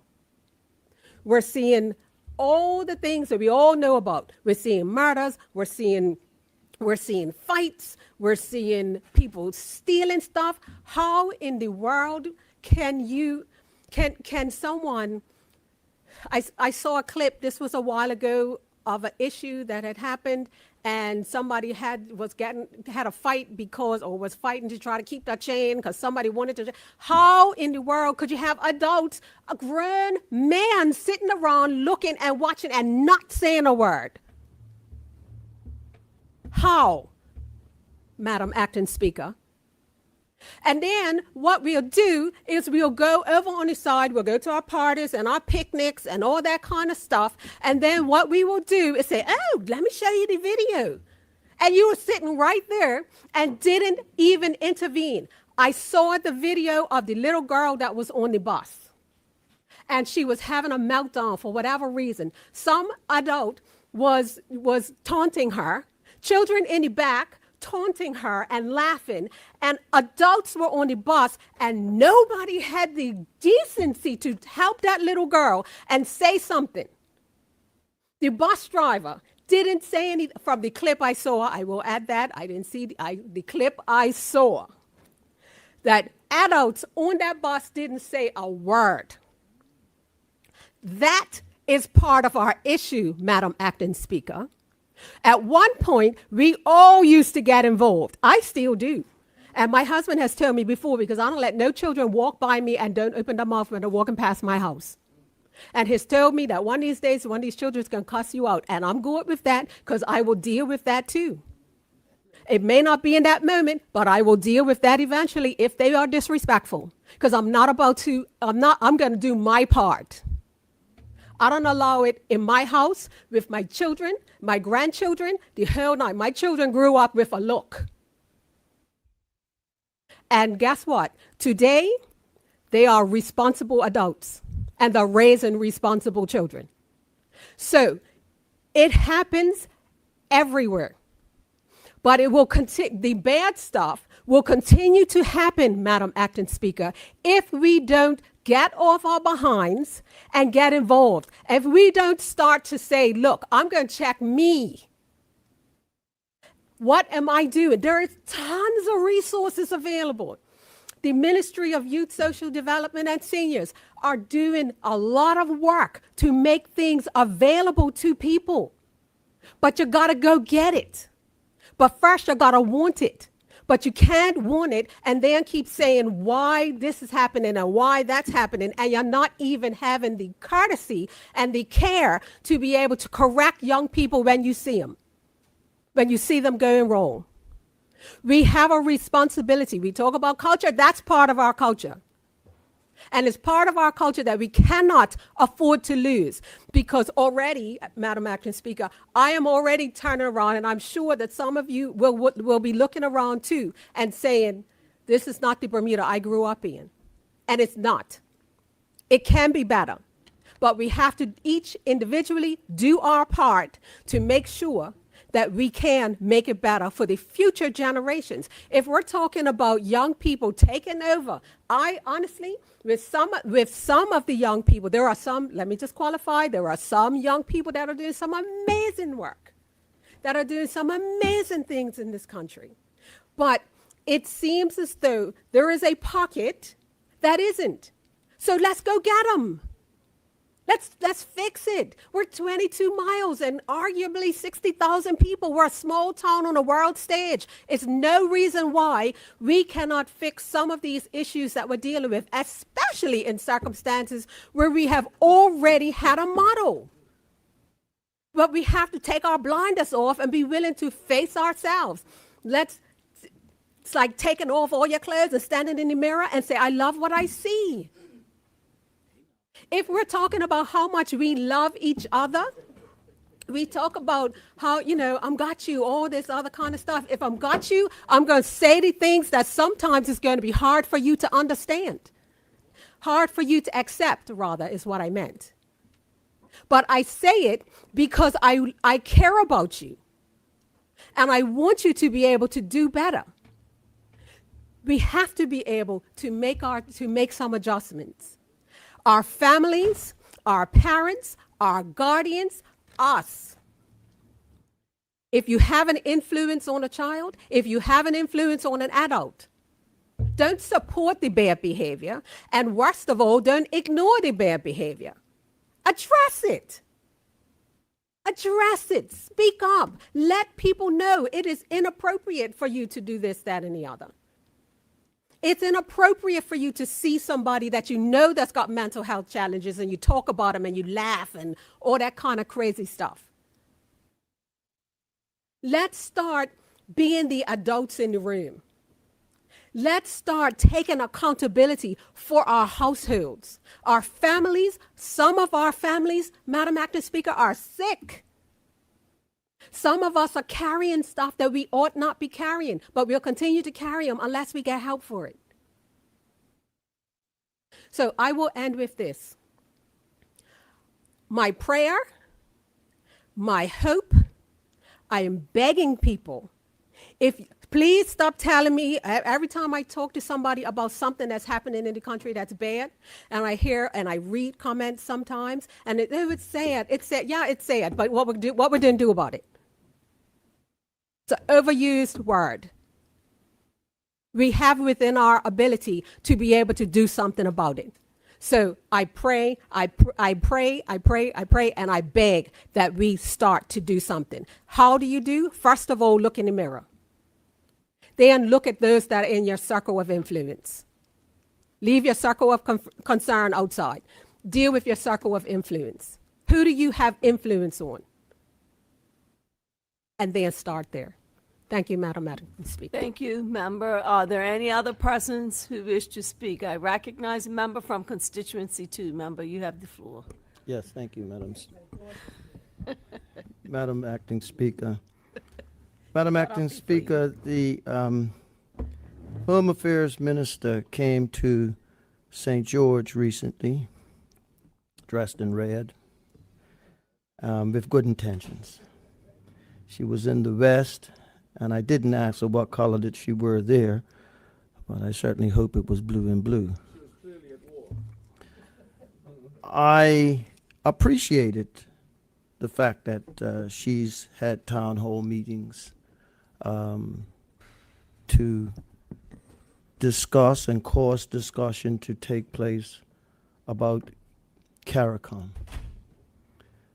I've listened to comments made and the like, and I think in a more sober way, the conversation needs to continue.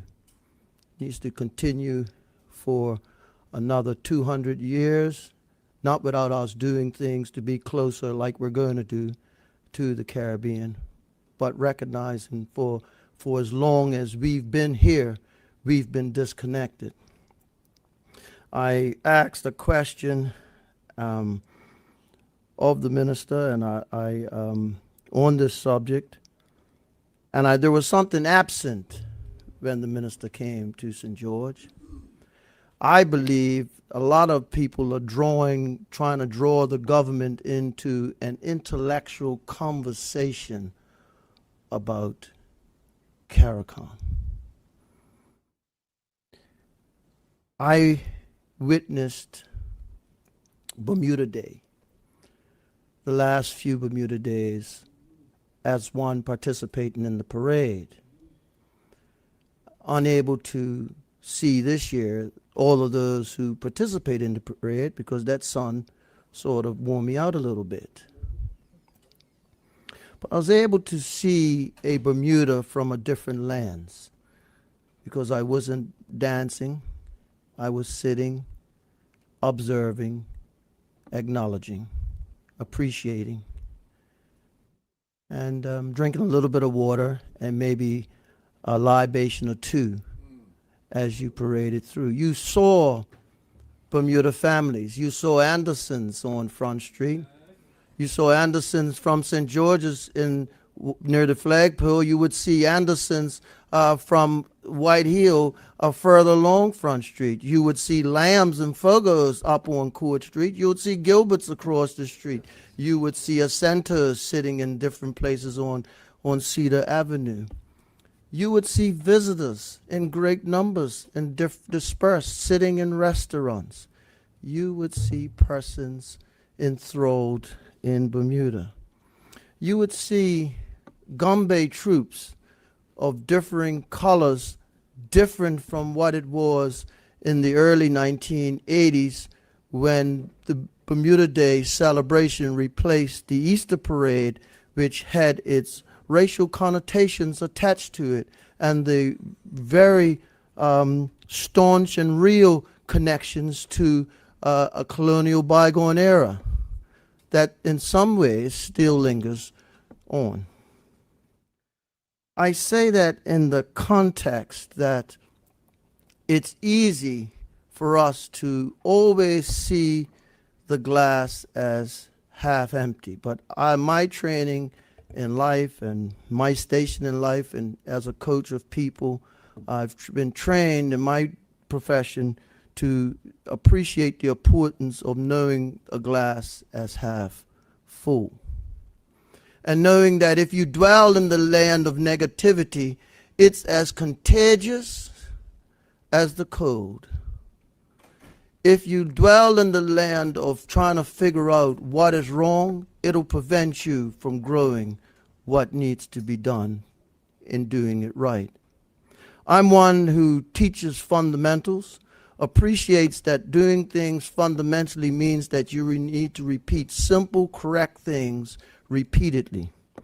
So whether or not it be in education, whether or not it be delving in the area of restoration of some of the mines that might be going astray in Bermuda, it's in getting back to some fundamental things. It'd be easy for us to keep finding the flavor of the month each week or every 2 weeks when we come and harping on them. But I as I went through that parade, I saw what makes me hopeful and what makes me appreciative of Bermuda Day. I remember Bermuda Day.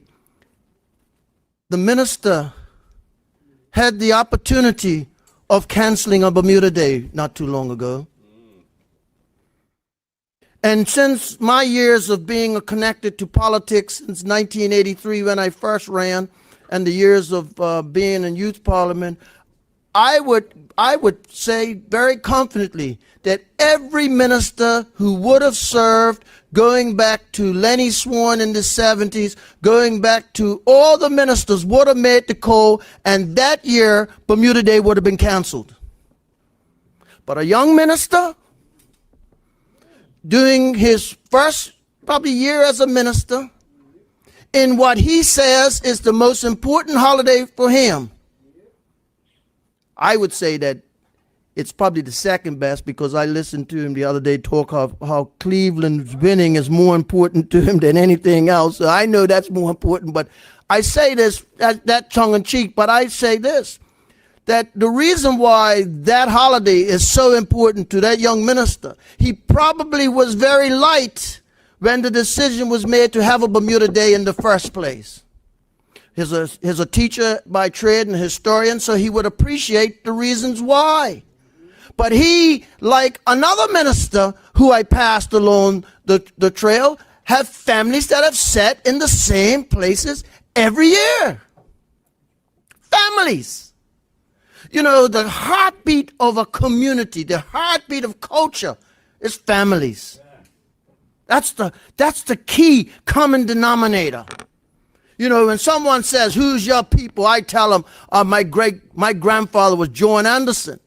They said, "The John Anderson from Hug Bay Level?" I says, "No, the John Anderson from Salt Kettle." Oh, yes.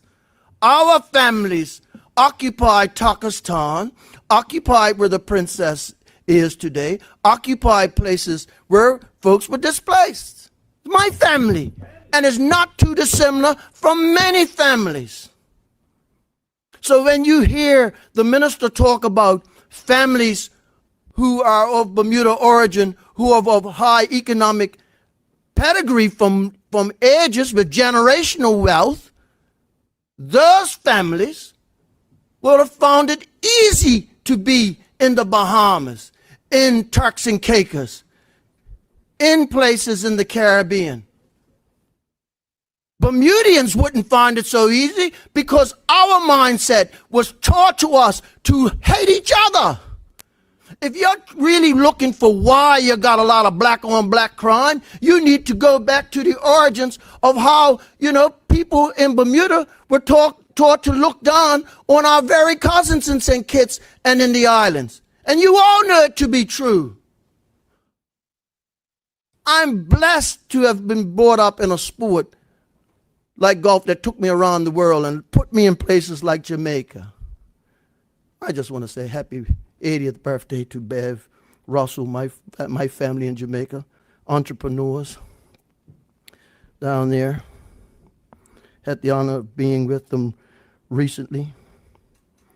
Our connections are so significant and they're not so dissimilar to those of my families from the United Kingdom or my adopted families of the Azores. Because I tell people, I've said this to the minister responsible for home affairs as well. What we must do in the Caribbean for CARICOM, we must also do with the Azores for my Azorean cousins. Those connections I have seen with the Azores flight and how Bermudians are discovering similarities and opportunities in a land that they can't afford. Even persons who earn homes in Bermuda, who are land rich and cash poor. We need to explore the opportunities of a kindred spirit. Not too long ago, I celebrated the growth I've seen in Freemasonry in Bermuda with the peppercorn ceremony, the cultural connections. I speak of it because I know it. I've been involved in it. I've been ridiculed for being so. But because so, I'm Lord enough to appreciate when I see good things cultivate from times when people look down on you for standing out. I know what it's like to walk places all alone as a black man, all alone, 1 in 550, and not want to be 20th, aspiring to be number 1, and done so in the least likely of places. I say that to say this, that as you see the peppercorn ceremony become a tourism cultural thing that we can build upon, as I've seen Bermuda Day grow because a minister loves that part of culture because it's been brought up in it, I see growth in our country. And I'm encouraging the opposition today as one who has been a trained person in opposition. Trained. Studied the best opposition in the world, the PLP. Yes, I did. So it's only fitting that I feel very comfortable where I sit. Because I respected Al Frederick Wade. I respected C. Eugene Cox. I respected, and she was my good friend, Dame Lewis Brown Evans. So much so that as opposition leader, I sat in her house when I had a problem with a school and the way they were treating just when the ombudsman's office just came into being. And she told me a story about when her child went to Mount St. Agnes and how they treated her because her godmother was Dr. Barbara Bull. And she said to me, she says, that situation's not too similar. Let me tell you how I had to deal with it. My husband had when his child came up in Catholicism, like my wife and the like. So, these things are not too dissimilar. I'm saying that to say that it's easy, as my good friend Maxwell says, it's easy to tickle them up. But sometimes you gotta be responsible. Sometimes you just have to have the courage enough to tell even your supporters that doesn't serve the better interest of this country. Sometimes you got to look at persons who when it comes to their best interest would make the total opposite decision that they're pushing you towards based on maybe $1 and a cent. I've lived long enough and lived in Europe and plied my trade. Been escorted at gunpoint out of Faro Airport back to London and driven to the Portuguese embassy as a 22-year-old to know that Britain was once part of the European Union. And a vote that my daughter participated in took Britain away and took them right back. I've seen in Britain today where the National Party that's growing rise is very xenophobic. I wouldn't want that for my country either. I wouldn't want that for my country. Not by what I saw in Bermuda Day Parade. I was very proud to be Bermudian. And let me say this, right? One of the reasons why I keep reminding folk, right, that on the Boris Hall side, my families were Higginbottoms from St. George's, okay? And they weren't black. My family were Borises from Sinky Bay, not Sinky Bay, over the other side of the bay, Jews Bay. Where my granny had a house on the hill where they compulsory acquired. My grandfather was an Anderson from Soul Cattle, John Anderson, father Peter Herbert Anderson, the same offspring is sitting right in front of me there, Joshay Adams and many others. Okay? My great-grandmother was Harriet Babes Rattery, the granddaughter of Charles Roach Rattery. The granddaughter was my great-grandmother. I'm here to say, right, that we need to leverage our natural relationships, especially in family, in order to be able to understand why our families are fighting amongst ourselves. You think if Britain really cared about us, they would have had a national commission on what's going on in all this killing of our own people. They're too worried about themselves right now. They can't decide whether or not they want to help Ukraine or what they're going to do in the Middle East. They can't figure out why they're not with Europe or how long they're going to stay by themselves. Listen, one thing we've been since the 1600s is able to figure out what's best in the interest of Bermuda. Right? And I feel, having watched that Bermuda Day Parade, loving the fact that the new generation of Bermudians, because we all came from somewhere, the Filipino community, not deterred the fact that they are going to celebrate their culture and embrace ours at the same time.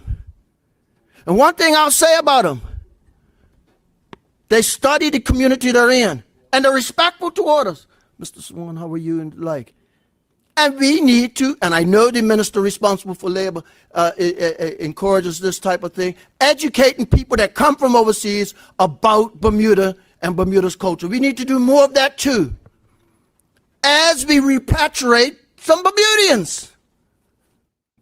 It's come to the fact now that I know Bermudian students, like my daughter and her friends that went to soldiers and the like. Some of them are doctors over in the UK, and she's still working on her designation, taking her exams for solicitors exams and the like. They get together and fly kites. And other Bermudians around the world do that. That's part of who we are. People love Bermuda. As we sell Bermuda, I'm encouraging us to leverage Bermudians overseas to help sell Bermuda. Take some of that money, none of it necessarily has to go to the Telegraph. It evaporates once it's going in print.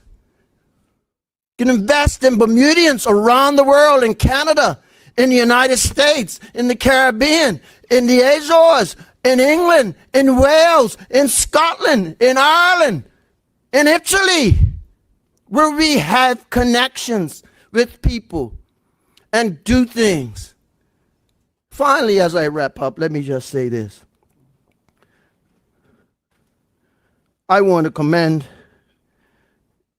Culture Department, the minister, and also the director for the work that they've done. But as I mentioned on Congrats, I want to say thank you to those forefathers like Miss Ruth Thomas that made it possible for us to have people feeling necessary to ride their classical bikes throughout Bermuda. For the day now that Lorraine Rest Home would put their seniors to make sure that they can see what's going on and enjoy. Project Action for making sure that we took the time to honor someone that no one realized helped us behind the scenes, Ciola Wilson. St. David's Island and Native community for being there. Cedar Bridge Academy, Mr. Dean Fogo for what they were able to do with their float. Somebody said to me, do you think we need to bring back the Easter Parade? I says, no, we can have a category to encourage more floral pageants. But, maybe we'll find some more flowers, but maybe we can encourage some folks to do some more creative things. But the beautiful part about Bermuda Day was that it galvanized families. You heard people would make fun about somebody putting a tape down to be somewhere. Beckons to me of why my family always had cop match at Cathedral Rocks. There was a time when places where people go to swim wasn't so restrictive as it is today. As you fly in, you'll see Bermuda dotted with white roofs. Let us protect the open spaces that we have left to make sure that all Bermudians and our visitors can enjoy this beautiful island and some of its beauty for decades to come. But let us not forget how important it is. We'll never get back to 200 to 300 years lost of not being connected with our community, but we can certainly go forward with our Caribbean, Azorian, and the rest of the world that connected to Bermuda in a more meaningful way. It's time for this whole country and leadership to get on board with that. Thank you. Thank you, member. Are there any other members who wish to speak? I recognize the member from constituency 25. Member, you have the floor. Yeah, thank you, Madam Acting Speaker, and a pleasant early evening to you. I've got two topics I want to cover today. The first is insurance. We've recently heard that the local company All Shores is going to receive a $21 million tax credit paid for from the taxpayers' money. Now, I understand why this has to happen. I understand this complicated situation relating to the OECD and the CIT and the ABCs and the you-know-me's. I'm not even talking about that. The government obviously understands that situation. The government could have easily foreseen this situation happening, and should have, because it was well foreseen, and put in place mechanisms to make sure the people of Bermuda who are paying ever-increasing insurance premiums receive the benefits of those tax credits in the way that those who pay Belco bills, because Belco is going to get a tax credit, will receive the benefits of those tax credits because of the way the Belco rates are regulated by the regulatory authority. So I'm going to give a free idea here to the government, which we brought up in our reply to the budget, is that the local insurers should be regulated. Now, Madam Acting Speaker, we in the OBA are not big fans of regulation and red tape, but there are circumstances when it is appropriate. All Shores, big company, market dominance, a major cost for a lot of Bermudians, receiving millions of dollars of taxpayer money. And, Madam Acting Speaker, it is common in many jurisdictions that insurers for personal lines, that means, you and me paying our house insurance, car insurance, what have you, are regulated. They can't just change their premiums whenever they feel like it. They have to apply to the regulator, and the regulator will look at it and say, is this fair? Is it reasonable? Are all the appropriate things taken into account for? So we're going to give this idea in a spirit of constructive collaboration to the government, and I hope that the Premier Minister of Finance, I hope that the Minister of Health, and I hope that the Minister for Home Affairs can get their heads together and figure out how to take some action on this so that this frankly ridiculous situation can be resolved for the people of Bermuda. So let me put that there. and I've talked about that in public, but I want to get that on the record here because it's important. And it may not be simple, but it has to be done. Now, Madam Acting Speaker, as you know, we recently had a visit from King Charles. I don't remember which one he is, second or third. And I think Bermuda showed itself very well. I think he had a great visit here. He went around, he met a lot of children, artists, sports persons, and I think that was very appropriate. And by all accounts, he was served well by his visit, and so were we. And he came here right after he went to the United States. And by all accounts, that visit went very well for him. And he made what was a well-reported speech to the U.S. Congress there. And if you don't mind, may I quote a few phrases from the speech, Madam Acting Speaker. He was referring to the Magna Carta, and he was talking about it, how it's a sort of shared document that underlies the United Kingdom's political and constitutional system, and how many aspects of America, the United States of America's system, have also sprung from that well, and indeed, obviously, us here in Bermuda. So as he said, the Magna Carta is the foundation of the principle that executive power is subject to checks and balances.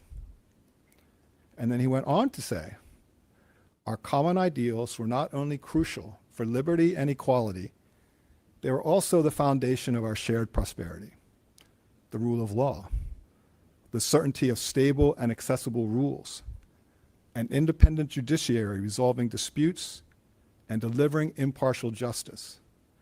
These features created the conditions for centuries of unmatched economic growth in our two countries. And Madam Acting Speaker, you know, one of the values of Bermuda as a jurisdiction for business, but also for people to come and visit, is in fact things like our rule of law, the safety, people can feel confident that they understand how things will go, things like that. So I want to keep talking about the rule of law. We had today tabled by the Premier the 2025-2026 Premier staff reports. I'm not even going to say I'm grateful to him because it was required by law, so he produced them. And we were discussing the supplementals, and one of the things that came up is... Point of order. Your point of order? The Premier and Minister of Finance does not produce these reports. These reports are produced by the Public Service. I table them as a representative. I know the honorable member wants to personalize things, but I would be grateful if you could advise him, Madam Acting Speaker, around those things. Yes. Madam Acting Speaker, no, in fact, Madam Acting Speaker, I do not accept it because the legislation states the Premier shall table. That is his responsibility. That wasn't my comment. That who produces them, the civil service produces them for tabling.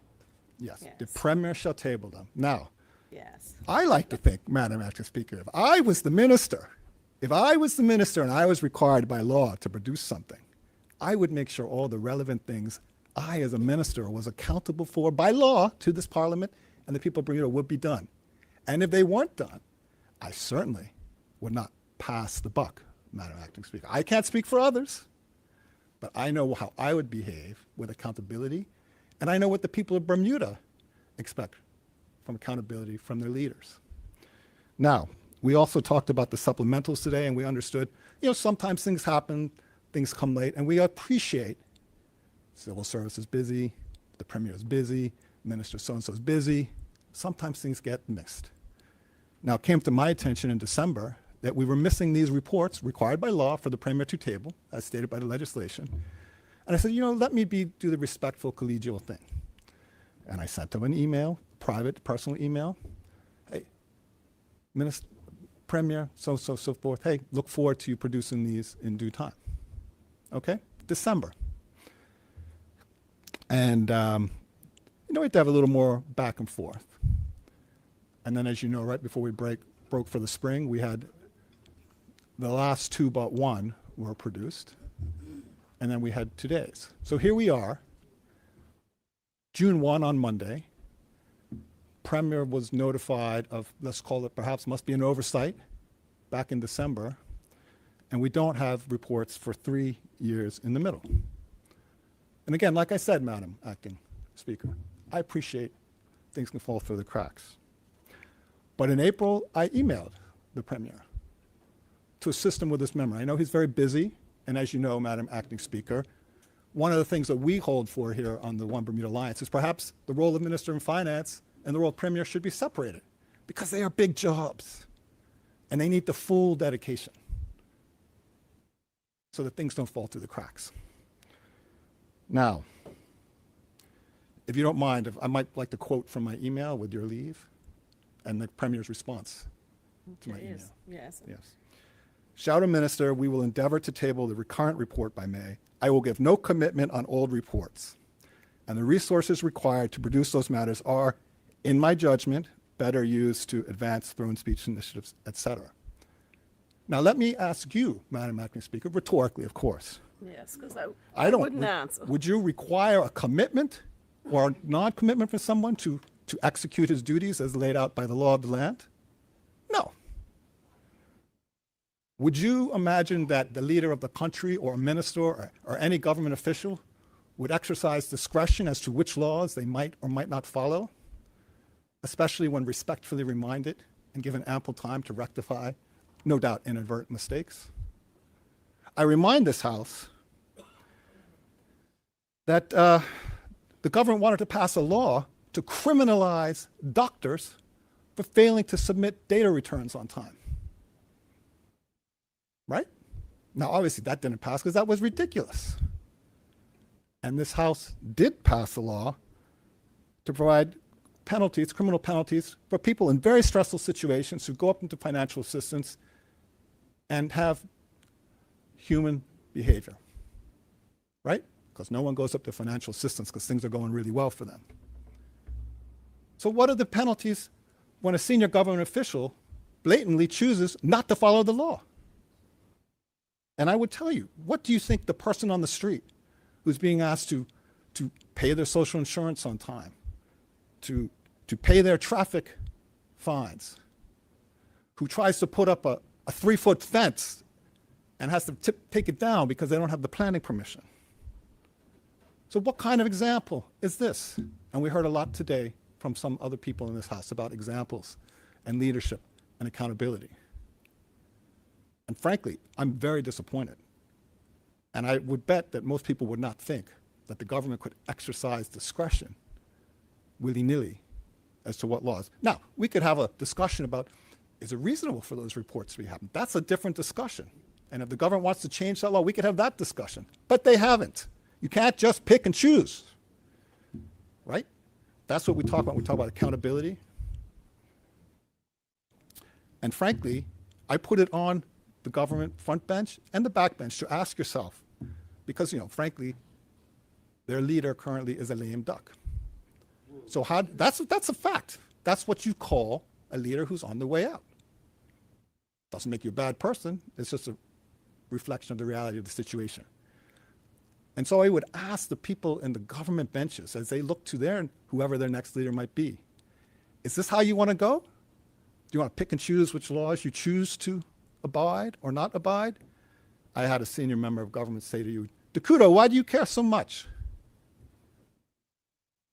Some of that information is already in the public domain. I said, surely, so-and-so, you're not implying that the government doesn't need to follow the law, because I'm sure that's not what they realized they were saying, right? And why do I care? A lot of people care. They want to know who's getting paid by the government. Who are the ministers hiring? What are they doing? That's why this government passed that law that it hasn't even followed. So I would say to this government, do your job, follow the laws. If they're not working, we can have that discussion, but you don't get to pick and choose. That's accountability, and that's setting a good example. So I look forward to the Premier bringing to this House those 3 reports that are missing. I appreciate they're a little bit back in time, but perhaps I could cede 3 of the next 7 minutes. He can do a quick whip round with some of his ministers and say, hey, Minister so-and-so, who'd you hire in those 3 years? Maybe call Colonel Birch. Maybe he had somebody. Call somebody in the Senate. Maybe they had somebody. I can maybe help him make those calls if he's too busy.